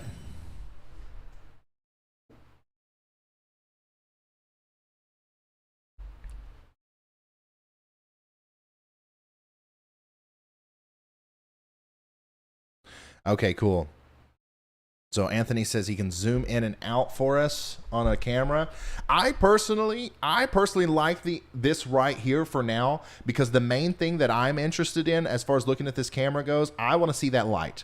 I want to see that light and the snowfall rate. Now, if you're still with us tomorrow, if you're still early tomorrow morning, whenever I start the full on coverage up, if you're still with us then we'll get you set up on our communication system so that we can kind of pivot to the road conditions and stuff like that. If you want to be a part of that, let me know, and I will get you set up on our communication system with the storm chasers.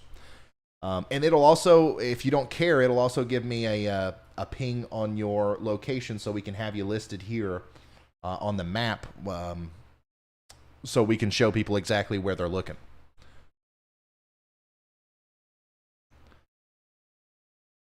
We got people from Orlando. We got people from Orlando in here today.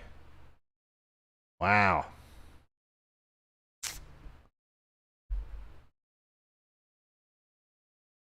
Hey, James, thanks for becoming a member. Is there any new model data? Is there any new models out there, guys?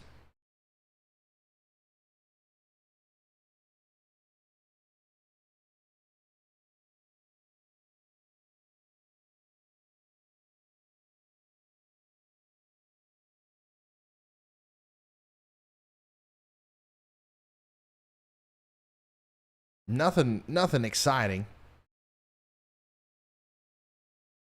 We got the 18Z Euro. Oh yeah, wins. I wanted to show you guys on the models. I wanted to show you the wins. Let me do that real quick. Let's come back over here to the weather models. This is the forecast models.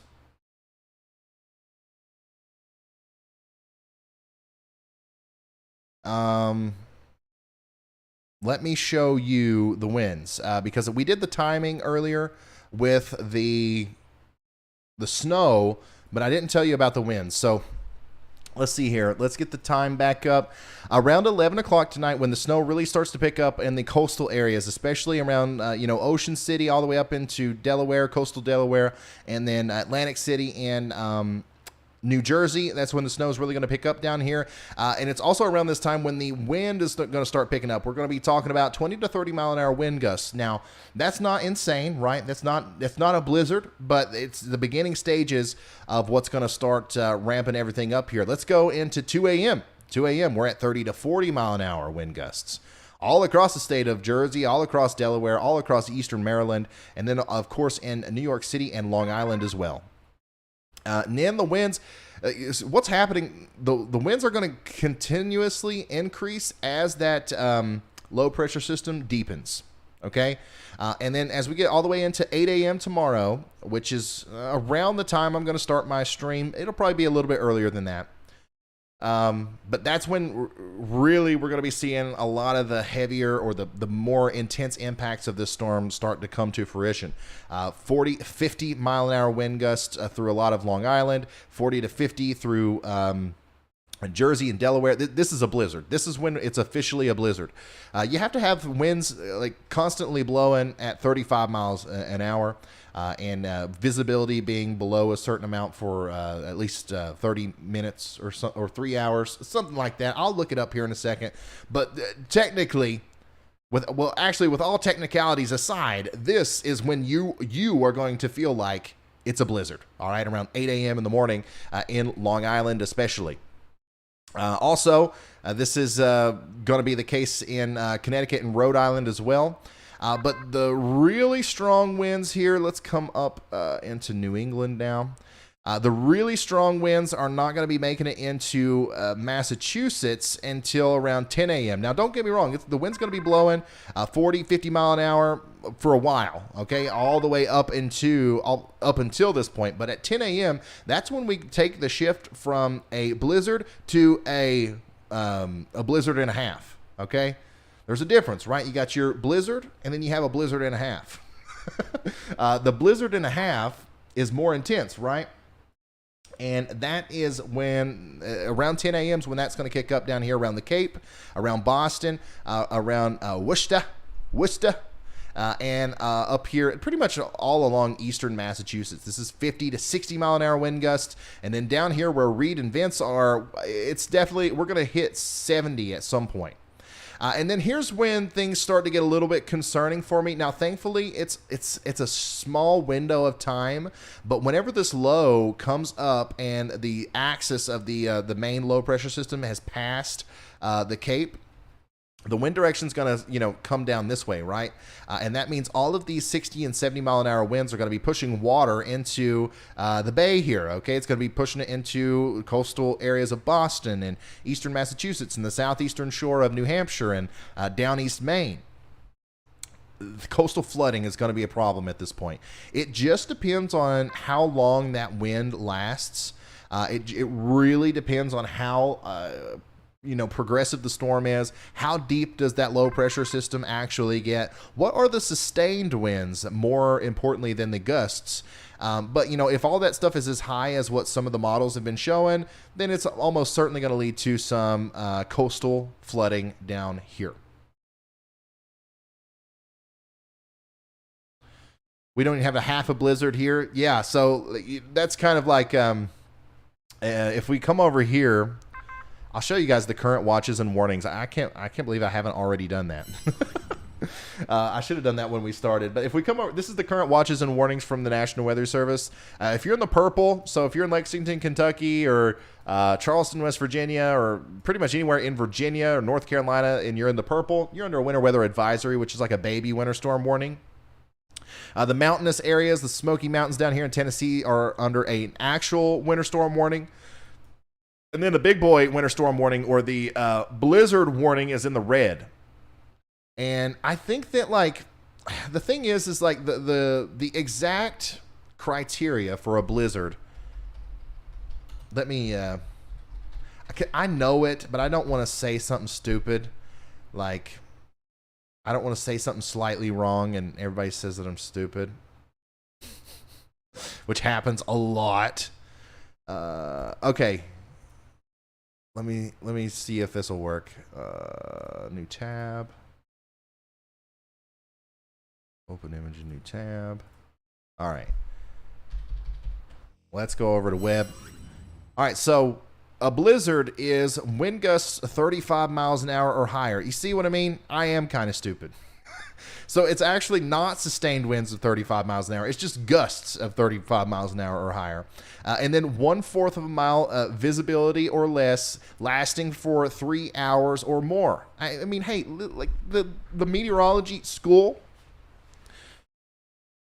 it wears off, all right? No, but for real, this is the official criteria for a blizzard. But the message that I'm trying to get across here is that you don't have a blizzard warning per se in Dover, Delaware, right? But you're still going to have blizzard conditions. You're still going to have wind gusts in excess of 35 miles an hour. You're still going to have 1/4 of a mile of visibility or less lasting for 3 hours or more. It's just not, you're not going to end up with the big totals. I think the thing is the National Weather Service doesn't want to issue blizzard warnings whenever, you might only end up with less than a foot of snow. Okay.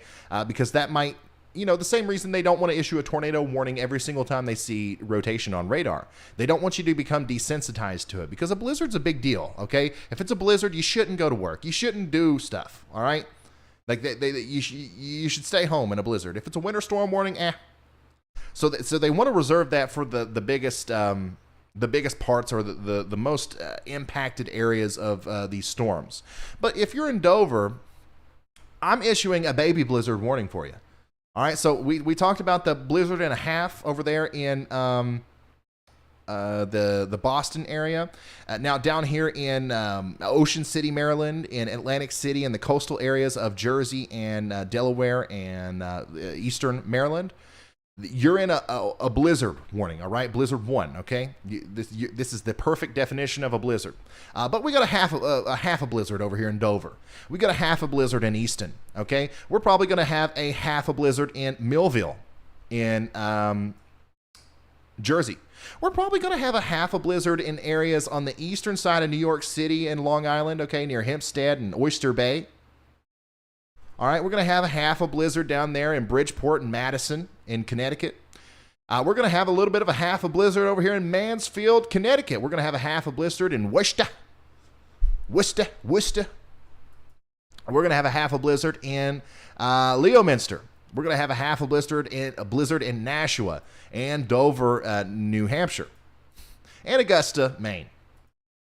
But we're going to have a blizzard and a half. Is this working? I don't know if what I'm doing is adding any value to your understanding of this storm or not. I'm having a ball, though. We're going to have a blizzard and a half in Boston.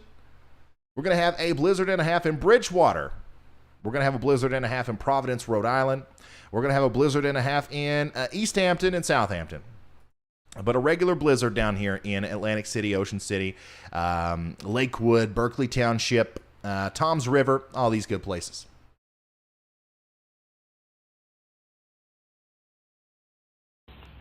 Deploying gravitron sensor, Sandwich Beach Boardwalk. Hey, if you get a minute, won't you explain to us what the gravitron sensor is and what it's going to find out for us out there today? That was Reed Timmer, by the way. He just chimed in. Let's see where he is. Sure, we're deploying the gravitron sensors, which are gravity wave sensors, basically really sensitive barometers. They can measure really fine scale pressure waves, pressure whipsaws as we call them, gravity waves that are emitted by the bomb cyclone upstream. So basically the bomb cyclone is moving northeastward and then it compresses the atmosphere, generates waves, and then the waves travel downstream of the nor'easter. Mostly, at least that's what we've seen with tornadoes, is a lot of the gravity waves are generated downstream from the tornado as it's approaching. So we're going to deploy the network out here in 2 triangles with 0.5 kilometers on each side, and then we'll be able to track gravity waves as they pass through the different triangles of the gravitron network. So we're going to deploy one here in Sandwich, which is right on the north side of Cape Cod, right near the boardwalk, and then we'll deploy another triangle right near the tip of Cape Cod out near Provincetown, where we think we'll get some of the strongest wind gusts tomorrow. Wow. Gotta love that. Well, it sounds good, Reed. You keep us updated. You come on here and you explain science to us anytime you want, man. We are just going over the models right now and looking at everything. We're kind of comparing some of some live cameras and pictures and videos that people are sending in with the radar. Looks like moisture levels are good. Looks like there's not a lot of virga out there eating up the front end of this precipitation shield. And I think we're all systems a go. And but be careful out there and just keep us updated. Alrighty, thanks, Ryan. Right now, we're trying to decide whether to go out on the tip of Cape Cod up near Provincetown, where I think the strongest winds are going to be. But the concern there is whether a dry slot's going to come in on the south side, and then that'll push that heaviest Frontogenesis band off a little bit north of there, and then we'd be in trouble just trapped out on the tip of the Cape.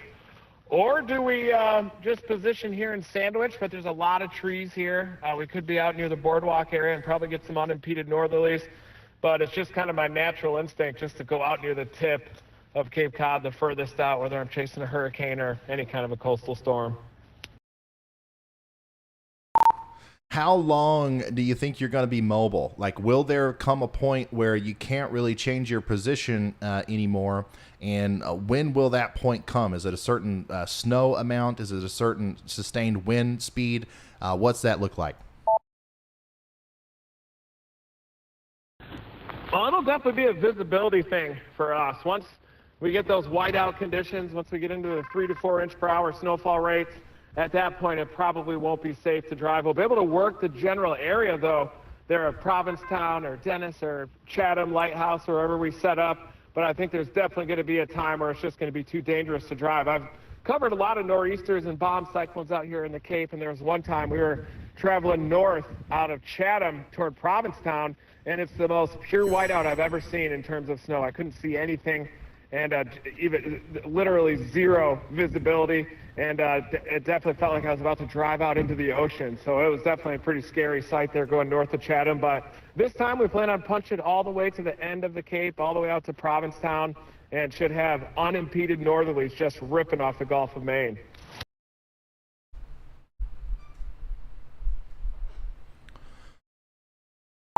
All right, man. Keep us updated. Sounds good. And are you with Vince right now, or are you guys still separate?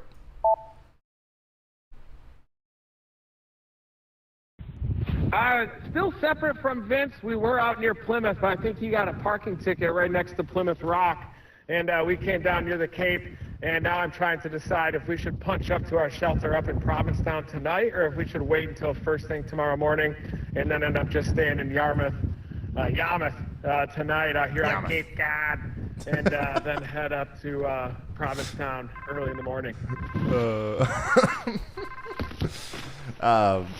Yeah, so obviously Reed, that's something I want to talk about real quick is, Reed, a lot of people don't understand storm chasers, right? A lot of people do not understand storm chasers. And I want to try to kind of explain why they are important.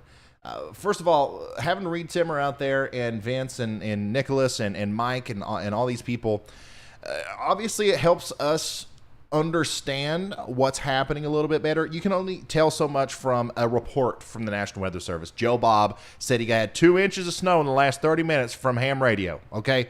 Like, really? And then, you can only tell so much from radar, okay? But you know for sure what's going on when you see the pictures and when you see the videos, and especially when it's a meteorologist that's taking those pictures and videos. Reed Timmer's PhD. He's top-of-the-line meteorologist. So, it's nice to have him out there to help us have a ground truth and communication with our storm chasers and know what's going on. But also, they literally, like every trip that a storm chaser makes out there, whether it's into a blizzard, a hurricane, a tornado, a flash flood, a wildfire, whatever it is, it's a science experiment. We gather data. Okay, Reed does it better than anybody else. Okay, he's got the gravitron sensors. He's got all this stuff. But even if you just go out there with a thermometer or a wind gauge or a camera, literally photo, video of a tornado can be studied. It's important that we have these people, and I don't advocate storm chasing. I don't think that everybody should be a storm chaser, but I am happy that we have these crazy people who put their lives at risk to help us advance in weather forecasting. Believe it or whether you want to believe it or not, meteorologists, whether they're on TV or if they're at the National Weather Service, they're responsible for saving countless lives every single year. And a lot of that ability to do that comes from people like Reed and like Vince and stuff. So I'm super passionate about storm chasing and storm chasers. That's why I open up the channel here to the super chats, and I encourage people to become members, is because I pay these guys. I monetarily support them, okay? By the way, another thing about storm chasers is the vast majority of them lose money, okay? They don't make money doing it. It's expensive, right? You know, Vince put like 100,000 miles on his car last year. And you got to stay in hotels, and you got to get planes and rental vehicles and your own vehicle. And, you know, it's incredibly expensive. And news stations don't buy your footage anymore because everybody with a cell phone can take a picture of a cloud. You don't necessarily need storm chasers for the traditional news media. But what I'm doing here is, by incorporating our storm chasers in this way, is always going to make them needed. And it's my goal to just help these guys that are out there that already do this, help them make more sense for them so they can eat dinner and provide for their families and all that stuff, and still be able to do the groundbreaking work that they do out there. So that was my little spiel on storm chasing. A lot of you guys probably don't care about that, but I always try to mention why we have our storm chasers on here. Dover, Delaware is already at 3 inches. What? Nice. Oh, by the way, I have to show you guys. There's a proper way to measure snow. Did you guys know this? There's a proper way to measure snow, and there's an improper way to measure snow. It's really not that serious, but I'm going to show you this anyways, just so I can take a quick water break. Let's... I'm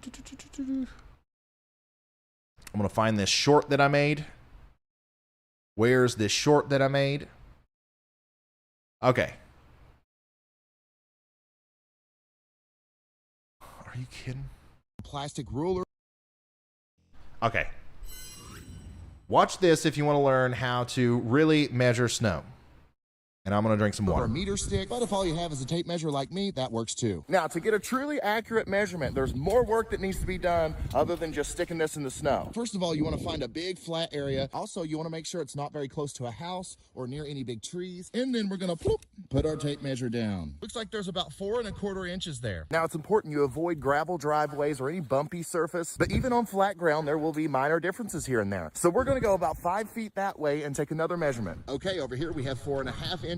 Let's go 5 feet in the other direction to make a triangle. And look, right here, we're almost at 5 inches. And then you want to come inside where it's not 17 degrees and pull out your calculator. Take all 3 of your measurements, add them together, and then divide that by 3. That'll give you your average, and that's your official snow total. Now, you can also do this on the other side of your property and average those 2 averages to get an even more awesome average, but that's not always necessary. Okay, so here's how you properly measure snow. First of all, you want So that's how you properly measure snow.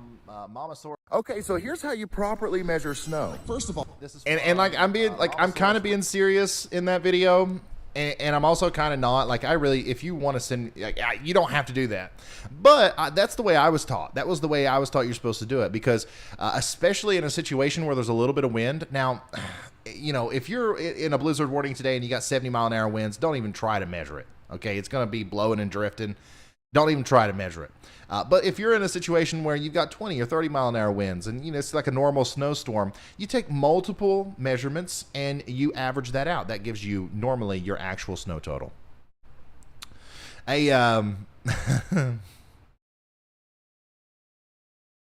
Let's see here. John Watts says, looking for Reed's bathroom reports. Yeah, I'm sure we'll have more of those tomorrow. Ryan says, Western Mass here. Thanks to all those storm chasers. Crescino said, here's to the storm chasers. GJC Services says, tell everybody to set up your time-lapse gear. You guys don't have to do that for me. But, yeah, I mean, it is cool to have access to a couple time lapses. If you want to post those, I will gladly share them with everybody. Let's go take a look at some more tweets here. Tiny wet snow there from Alice. Look at this, though. That is some big, chunky flakes from Melissa Phillips. Thank you for sending that in.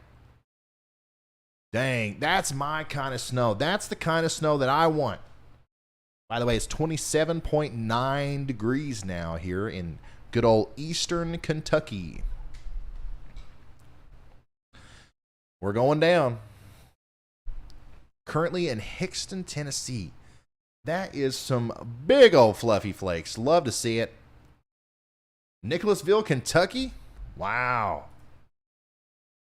Here's some more footage from Richmond, Virginia. Thank you, Allison. Light flurries are starting in Ocean City, Maryland. And yeah. We're getting off to a good start. A very good start. Hey, Ryan, if you could splice storm. in Facebook, I just went live on the Gravitron deployment on my Facebook. 10-4, we're pulling her up. All right, that was Reed. he's excited. Let's see here. Reed Timmer on Facebook. He's going live with the Gravitron deployment.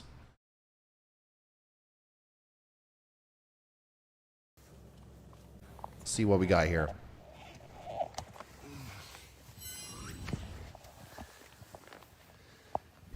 Hold on. Let me give you all a better view here. Hey Ryan, it's Vince. I got. Turn right onto the ramp.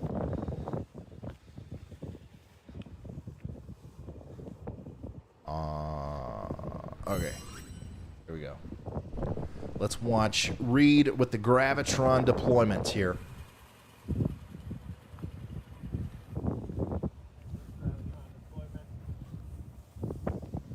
Hey Ryan, it's Vince. I got. Turn right onto the ramp. Blinking green. What was that? I didn't catch you. What'd you say? Right out there.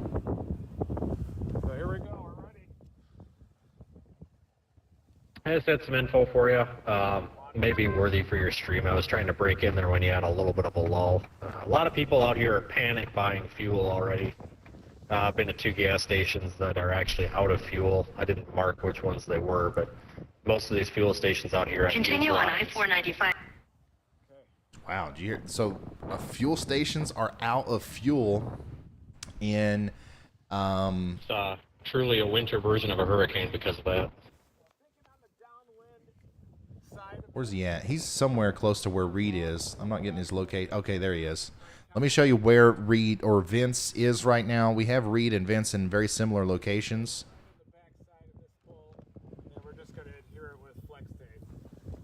Let me show you real quick there on the map where he is. So Reed is down here, closer to the shore, and then Vince is south of Boston down here. On Blue Star Memorial Highway going down the road. Look at how good this location system does, by the way. This is going to be invaluable during tornado season. Invaluable, being able to live track our chasers this accurately. Anyways.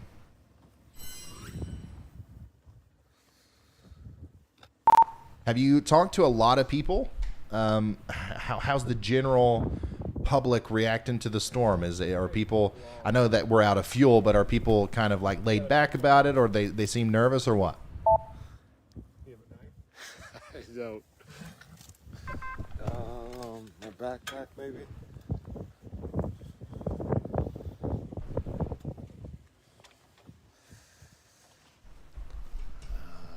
Smash that like button.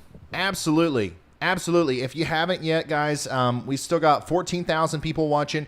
If you haven't smashed that like button yet, what are you doing, man? Hit the like button. That's another way. If you, like I always say, you know, try to share this on Twitter and Instagram and Facebook and stuff. But if you can't do that, or if you don't want to do that, just hit the like button. I haven't had a whole lot of interaction here. I'm headed to a hotel right now. I'm going to head back out early, like 4 or 5 in the morning, but a lot of these people at the gas stations are mainly just worried about their power going out. 2 guys at a pump next to me when I got gas made comment that they don't have generators, so they're trying to fill all their vehicles up in case they lose power and need to sit in their car for a few days. Wow. Well, once again, Vince is out there in Massachusetts, and so is Reed Timmer. By the way, if you're just now tuning in, we're watching a live feed of Reed Timmer deploying his scientific gravitron sensors out here to try to gather some information on this bomb cyclone. Once again, for future, for science, man. We got Reed Timmer out here doing science live in front of us. I mean, what would you rather be doing on a Friday night? Come on, man.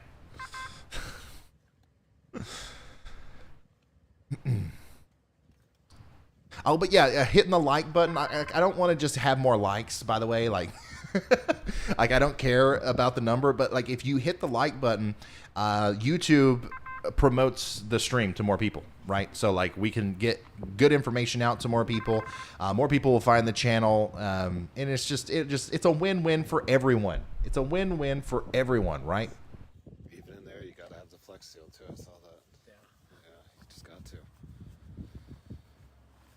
Yeah, we can find a pair of scissors. Are you even allowed to fly with scissors anymore? I know. Can you guys hear him all right? What? The volume's really low for me for some reason.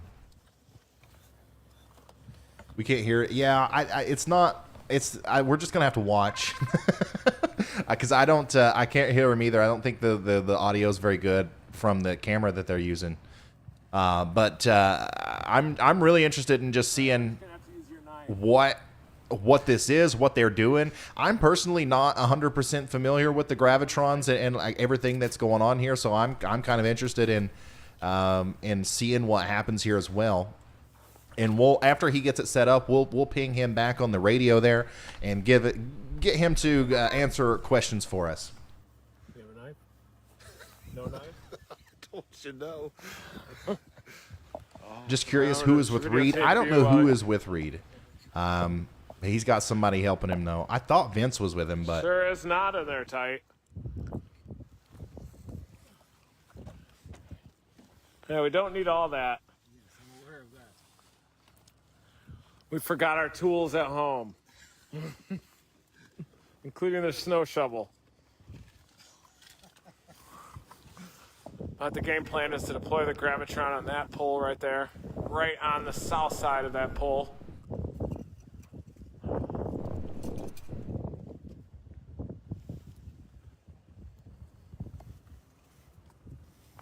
I can hear him better now. Oh. Yeah, you might be able to bite it, but flex. What was that? Don't advise it. There you go. All right, we'll check back in with Reed every once in a while here, but we're also going to come back to the radar as well, and yeah, we're going to keep up with Reed. If anything interesting pops up on his feed there, we will pull it up, because once again, I'm interested to see what's going on there. All right, Anthony, he just messaged me. Yeah, we will work that out before tomorrow. I'm sorry about that. It takes me a while to make the image though, to put it in the circle. It's starting to snow in Grant, Alabama. Look at this. Starting to snow in Grant, Alabama with some of those snow squalls heading down there. If we look at the broad picture again on the radar, you can see what's happening here. Snow's starting to build up even more over here on the backside of our storm. Should be snowing pretty heavily still in Richmond, okay, in Lexington, in Easton, Maryland, in Dover, Delaware, Vineland. Starting to really spread all across New Jersey as well and into New York and Long Island. But, you think that snow is heavy. Just check out some of these snow squalls, man. This right here, look at that. Oh, my God. You know what that looks like a snow percell. Looks like a supercell thunderstorm, but it's snow. I'm really interested to see what this looks like. Do we have anybody in this part of the world watching right now? Do we have anybody in Huntland, Stevenson, Alabama? Do we have anybody that's getting ready to get hit by this thing? Because I think that's going to be a downpour and a half of snow right down I-24 there in Tennessee. We got all kinds of these little snow storms, little kind of like summertime convection But it's instead of scattered thunderstorms, it's snow. You're getting ready to get hit there in Oak Ridge, Lake City, Caryville, Clinton, Carnes, Powell, Louisville in Tennessee, Knoxville. You guys are getting ready to get hit by some good snow. We've got a good band coming down through here in eastern Kentucky where I live. It's 28.2 degrees. We probably got a couple inches out there by now, I would say. Hazard, Kentucky's getting in on that. Those snow squalls that went through Louisville are heading towards Somerset. Richmond, Kentucky's getting in on some of that. And, yeah. That is the broad view of everything that's going on.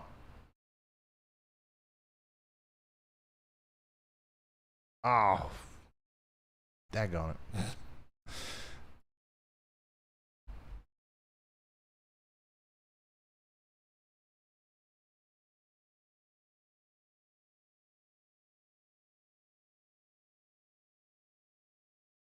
Looking through Twitter, trying to see any new pictures and videos. Oh, here we go. Love it, Jared. Love it. Love it. So here's a look from your neck of the woods since you are able to go outside. So this is around where I live. It's not exactly where I live, but it's close. Nice. Hey, you know what? If everything looks white and it's still snowing hard whenever I end this stream, I'm calling it, man. I'm in Snowtown, baby. I like that. That's good enough for me.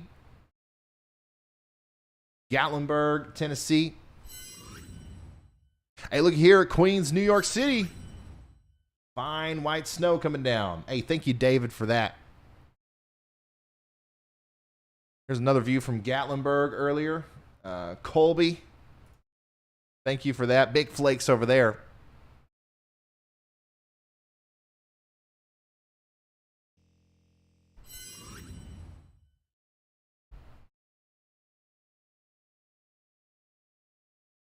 Once again, if you guys want to send in any videos or pictures or anything, you're going to do that through @RyanHall Y'all on Twitter. This is what the profile looks like. I got the same profile picture on pretty much every social media. I got to update that. That's about a 4-year-old picture, I think. 3 or 4 years old. I just like that I'm wearing the Doppler radar hoodie in it. I think it really goes well with the channel. I'm going to have to replicate this exact picture for whenever I update it, though, because I want to use that hoodie again. I'm just going to have a little bit more, like, I'm going to have glasses on in the new one and just look more like a dad.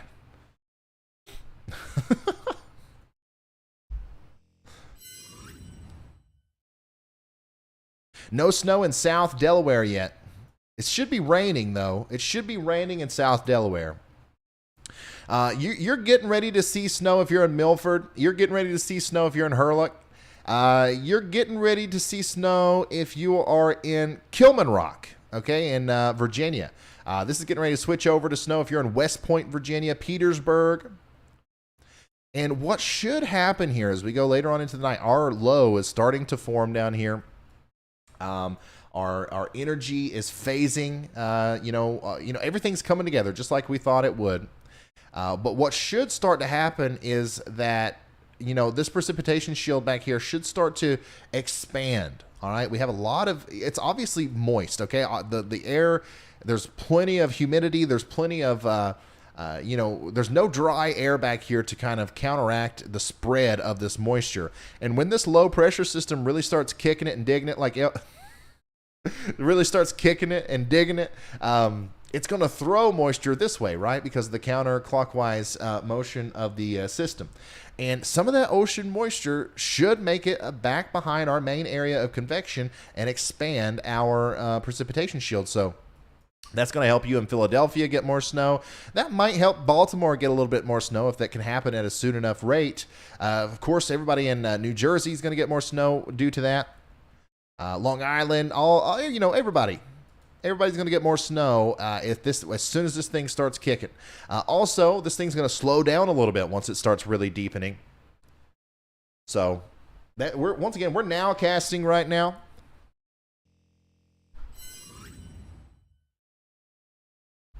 And this is a live picture from New Jersey, near Philadelphia. Is the low pressure center forming further west than predicted? No, I think it's right on cue. I think it's right on cue. I haven't looked at any plots.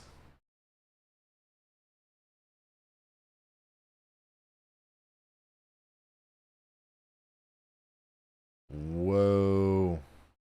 I think this is a... I don't know where... Hey, if you guys send me pictures and videos, make sure to include your location. I'm going to guess this is somewhere in Tennessee, though. I'm going to guess this is somewhere in Tennessee because of the size of the flakes. Really gives it away. See here, intense snow bands in Philly underway. Crystal says, my husband is always watching. Hi, Kevin. Kevin, your wife said hi. She just knows you're watching. We've got grapple in Nashville. Oh, wow, that's gorilla grapple. That's big. Holy smokes. It's almost like hail. Hailstones. It's been snowing for a few hours there in Felton, Delaware. Got a nice scuff of snow. And it's starting to snow there in West Village, Manhattan. Thank you, Pete. Thank you, Pete, for sending that in. I really appreciate that. Bumpus, Virginia. Wow. Now that is some heavy snow there. That's got to be near Richmond, right? Or north and east of Richmond.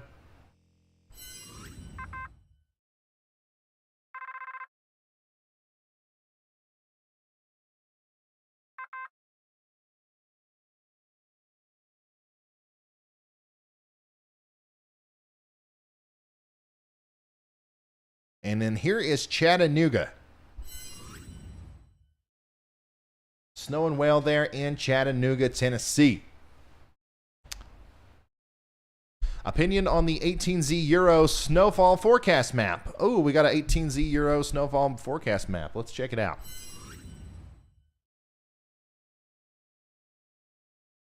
Oof.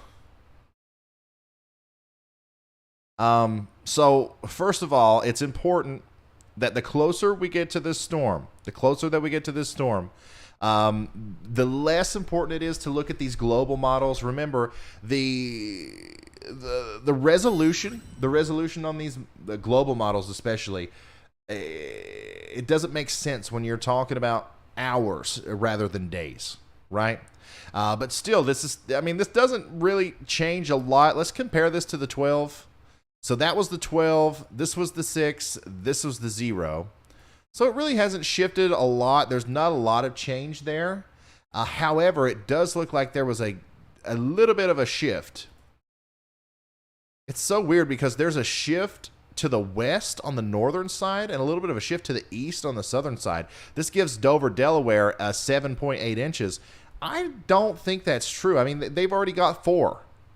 And it's just started. You know what I mean? I don't think that's right. I don't think that's going to happen. I think we're a little bit off there with the Euro. However, I still like, at 19 inches down here in Southampton, that's certainly plausible. I still like the big 20-inch sploth here on the southeastern portion of Massachusetts. This is only putting down 15 inches in Boston, 19 inches in Cape Cod. But that's plausible, okay? If you end up with 20 inches of snow, that's still a big deal, right? But once again, I think that the Euro is a little off here, and it doesn't make a lot of sense to look at something like the Euro when we're this close, okay? I like looking at the higher resolution models and just the actual radar, okay? The actual radar makes more sense to look at versus some of these global models, so... We'll continue to monitor the short range models and stuff as we go forward. But as for right now, guys, I'm telling you, we're going to stick with the national forecast databases forecasted totals, and this is what I'm sticking with. I think this is middle of the road what we're going to get right here. Boston, it is still not snowing. Let's go back to the radar. Let's see where it's not snowing and where it's getting ready to snow, okay? So it is not snowing right now in New London, Connecticut, but in like 5 minutes it's going to. It's not snowing in Waterbury, Connecticut, but in like 5 minutes it's going to. Give it about an hour, you'll see that snow move into Providence, Rhode Island. Give it about a hour and a half, 2 hours. It'll be down there in Southbridge, Massachusetts. We're still talking about 2 hours or so, more than likely, before it gets to Boston. Additionally, it might be starting off as a little bit of rain down here in Southampton in Long Island, but that's going to be switching over to snow here before too long. And yeah, we're just kind of watching this back band. This is going to be really interesting to see how this plays out tonight. This is obviously a very heavy band of snow, and whoever gets under this is going to overperform on their snow totals. And does it stay in the same spot for a long time, or does it kind of expand, move back to the west as that low forms? Does it kind of pull out to the east? Well, I'm on the edge of my seat quite literally right now. This is why it's important to not pay too much attention to models, because the models cannot nail down the intricacies of a snow band like this. It's just not what they're built to do. 1 pixel on a model is like 30 kilometers, or 3, something like that. It's a lot more than what we're looking at here. A lot more. Let's go and look at our high definition radar. This is down here in Richmond, Virginia. And buddy, I'm telling you what, it is more than likely snowing heavy in Petersburg, Virginia right now. How many people do we have in Petersburg? You guys are getting some big flakes. Also, King William, Quinton, Roxbury, big heavy snowflakes. Oh, here we go. This is going to be funny. Tappahannock. Hope I said that right there. Should be seeing some really heavy snow there. Let's come over here to Delaware. And this is also where we're seeing some really big growth happening in our snow band.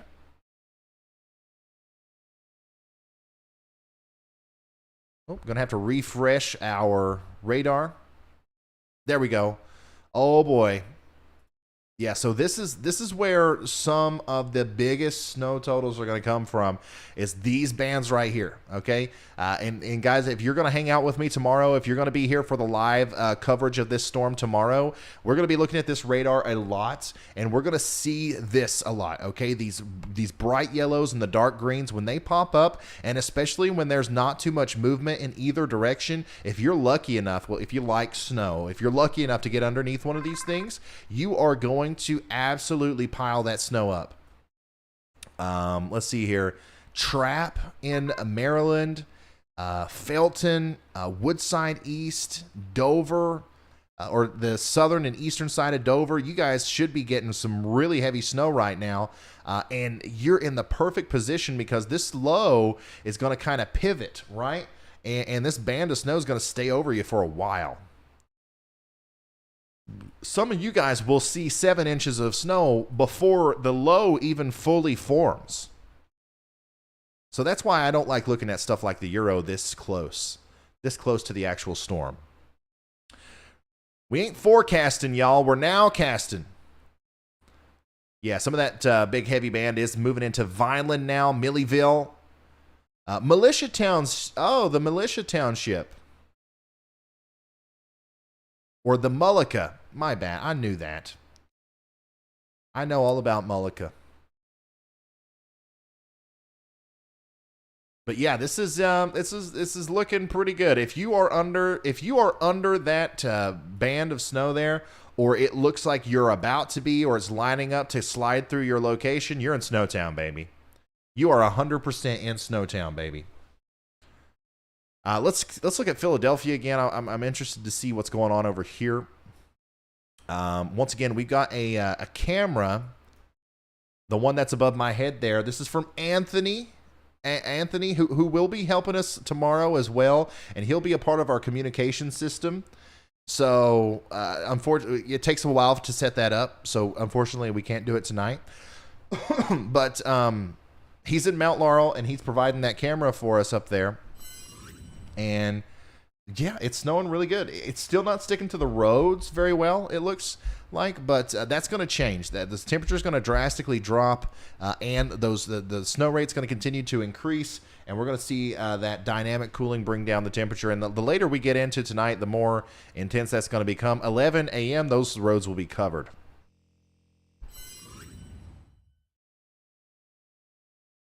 Milliville.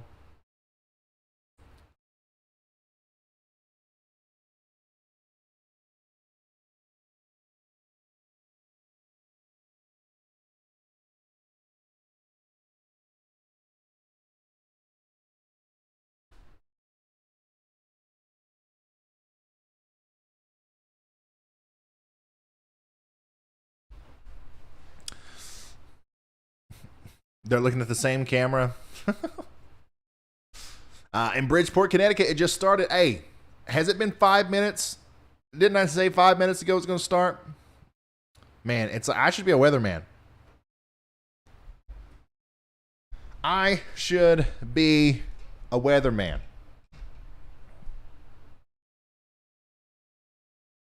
Let's see what old Reed is up to here again. Guys, I am probably going to end the stream here in about 20 or 30 minutes because I plan on getting up early in the morning and, covering this thing for hours tomorrow. 12 hours, more than likely, by the time it's all said and done.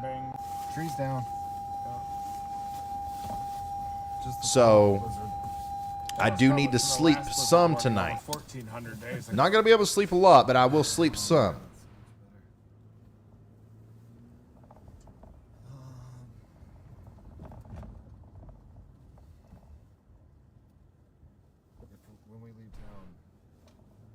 So here is a look at Reed Timmer, where he is right now. And he's on the road. Let's actually look at exactly where he is. We can do that with our state-of-the-art Reed Timmer tracking technology here. He is in Sandwich. Okay, he is getting ready to get on Old Kings Highway down there in Sandwich. And obviously it's not snowing over here yet. He's in extreme eastern Massachusetts. But this place that you're looking at right now is going to be buried in snow about this time tomorrow.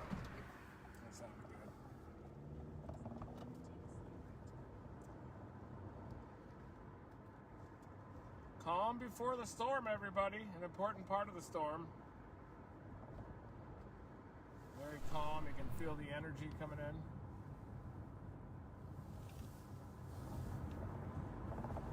Is that what I think it was? Good reaction, though.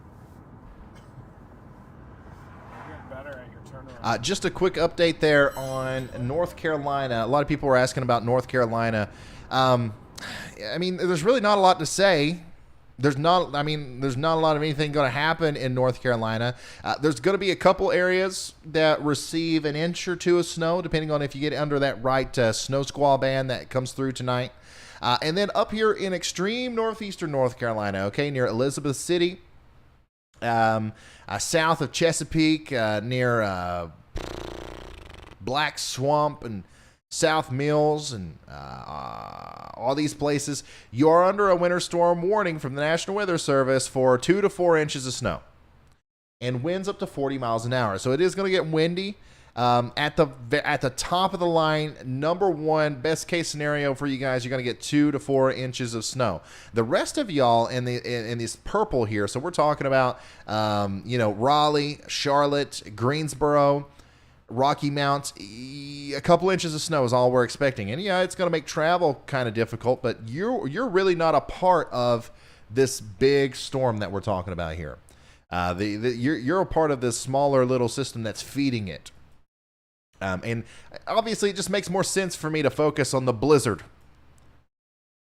Trust me, when North Carolina gets a blizzard, I will focus on North Carolina. And I did. We did a whole 10-hour stream the other day on literally just on North Carolina. It wasn't a blizzard, but Lord goodness, guys, give me a shot here. I'm trying to be the weatherman for the world. I'm just one guy. Oh boy.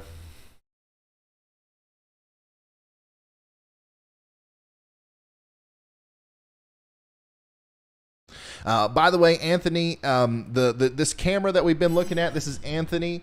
If you guys want to keep up with the snow here near Philadelphia, our mods are going to, whenever I end my stream or right as I'm getting ready to end it, they're going to put links to this in the bio or the chat. Okay, so that way you guys can keep up with that if you want to.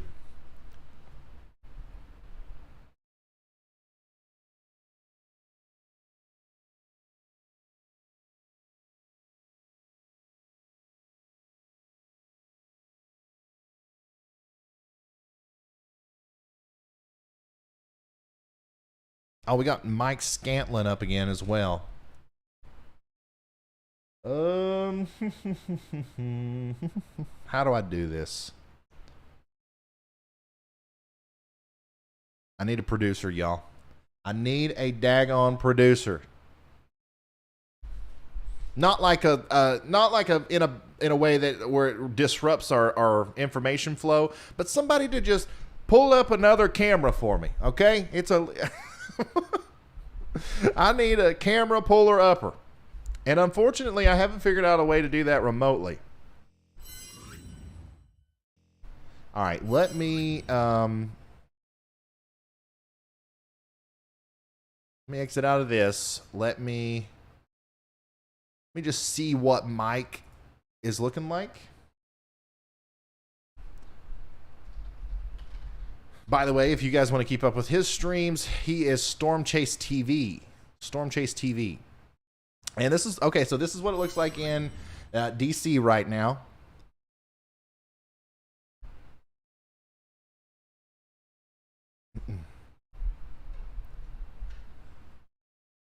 And he said, let's see here. Mike said,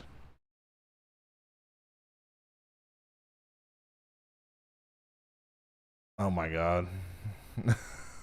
So once again, I'm hoping we're going to have Mike tomorrow. I don't know if he's able to do voice right now or not. But this is DC. I cannot believe that it's still not sticking there. I can't believe. I wish we knew exactly what the surface temperature was, because that's blowing my mind. That is blowing my mind.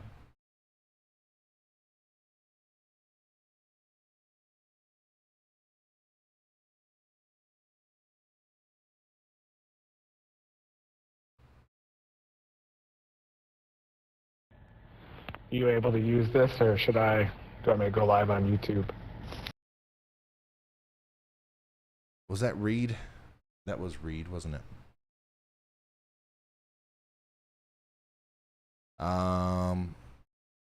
What did I do with Reed?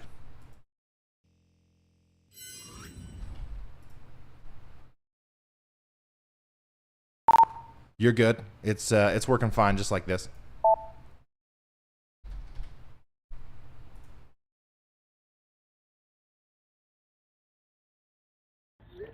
Nice. I think we're going to deploy on that pole, that sign right on top of that dune in the distance.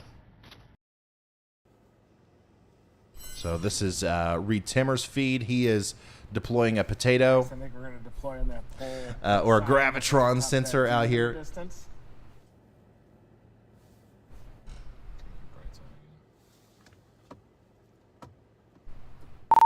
Looks good. How many of these things have you you put out there?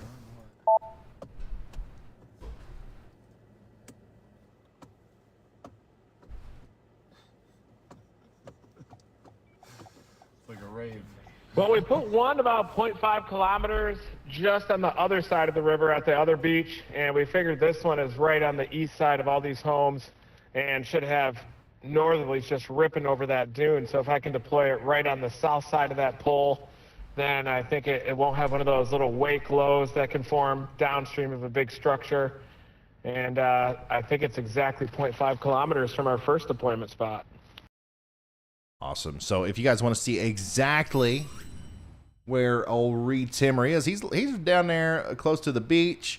on Wood Avenue. Okay, this is, if I zoom way out here, he's in Cape, or pretty much on the Cape there, south and east of Plymouth.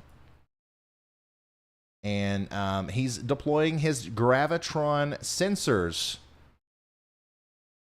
collecting information for us to use in the future to predict snow better, and bombogenesis in low pressure systems. That way that daggone weatherman ain't wrong all the time. People like Reed are helping your local weatherman not be so daggone wrong all the time. All right, I gotta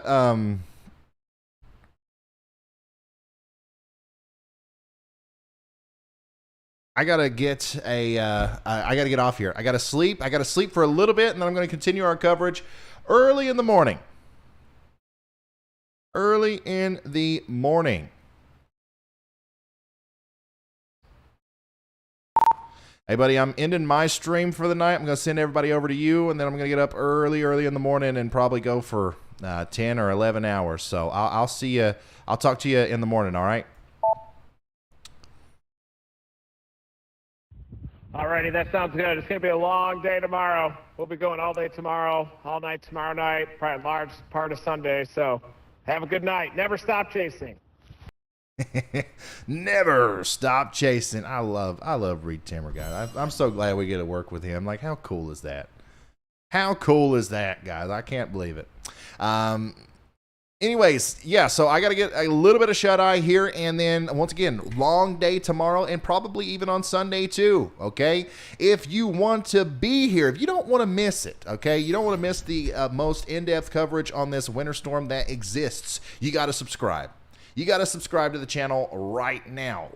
Are you watching? Have you watched this for more than 15 minutes and you haven't subscribed? What? It's free. I mean, come on, hit the subscribe button. And that way you're going to get a notification every time I go live, and you won't miss on all of this cool stuff we're going to be doing with Reed, with Vince, with Mike, with Nicholas. There's a lot of cool people. A lot of cool people out there that we're working with, and you are, once again, going to want to see all of that. Look at this, guys. There's our live subscriber count. So, once again, hit the subscribe button. Also, this is something I do, okay?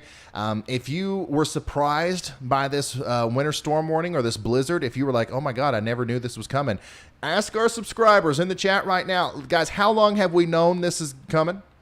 How long have we known? When did I first start talking about this? Guys, it was forever ago, all right? We've been talking about this forever. All right, so if you don't want to be surprised by blizzards anymore, subscribe to the channel, okay? Because not only do I do the live coverage, I also do daily in-depth forecast videos. And I'm not, I don't put on a suit and I don't get in front of the green screen and say, well, we got the high pressure coming down. No, none of that, okay? I get down into it, okay? You're going to learn everything. You could be a meteorologist, all right? You watch a week's worth of my videos, you're working at the National Weather Service pretty much. No, but for real, if you want a true understanding of what the weather is going to be like, especially in a situation where we're expecting severe weather, subscribing to this channel is the number one best thing that you could possibly do. So please do so. We're at 353,000 subscribers, which means that we've gained about 3,000 during this stream. So welcome to all the new people. Love you so much. Thank you for being here. Juby sent in another $200 super chat. He says, to Reed, you're awesome. Stay safe and save lives. I will make sure Reed gets that specifically. Thank you, Juby. Thank you for sending that in, buddy. I appreciate it.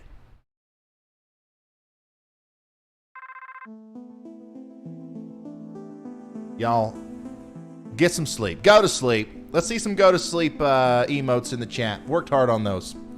Everybody go to sleep. Wake up early, though, if you don't want to miss the blizzard. All right, we're going to be providing, obviously it's an entertainment factor because, you know, everybody likes to watch it snow and watch Reed Timmer out there in a hurricane or a snow hurricane.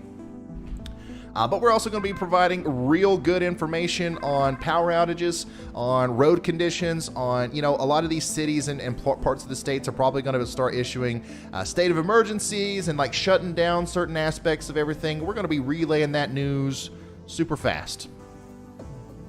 So, you know, that's a practical aspect of the stream, but there, you know, the fun part's going to be watching Reed Timmer out there in the snow-a-cane. All right. I will see you in the morning.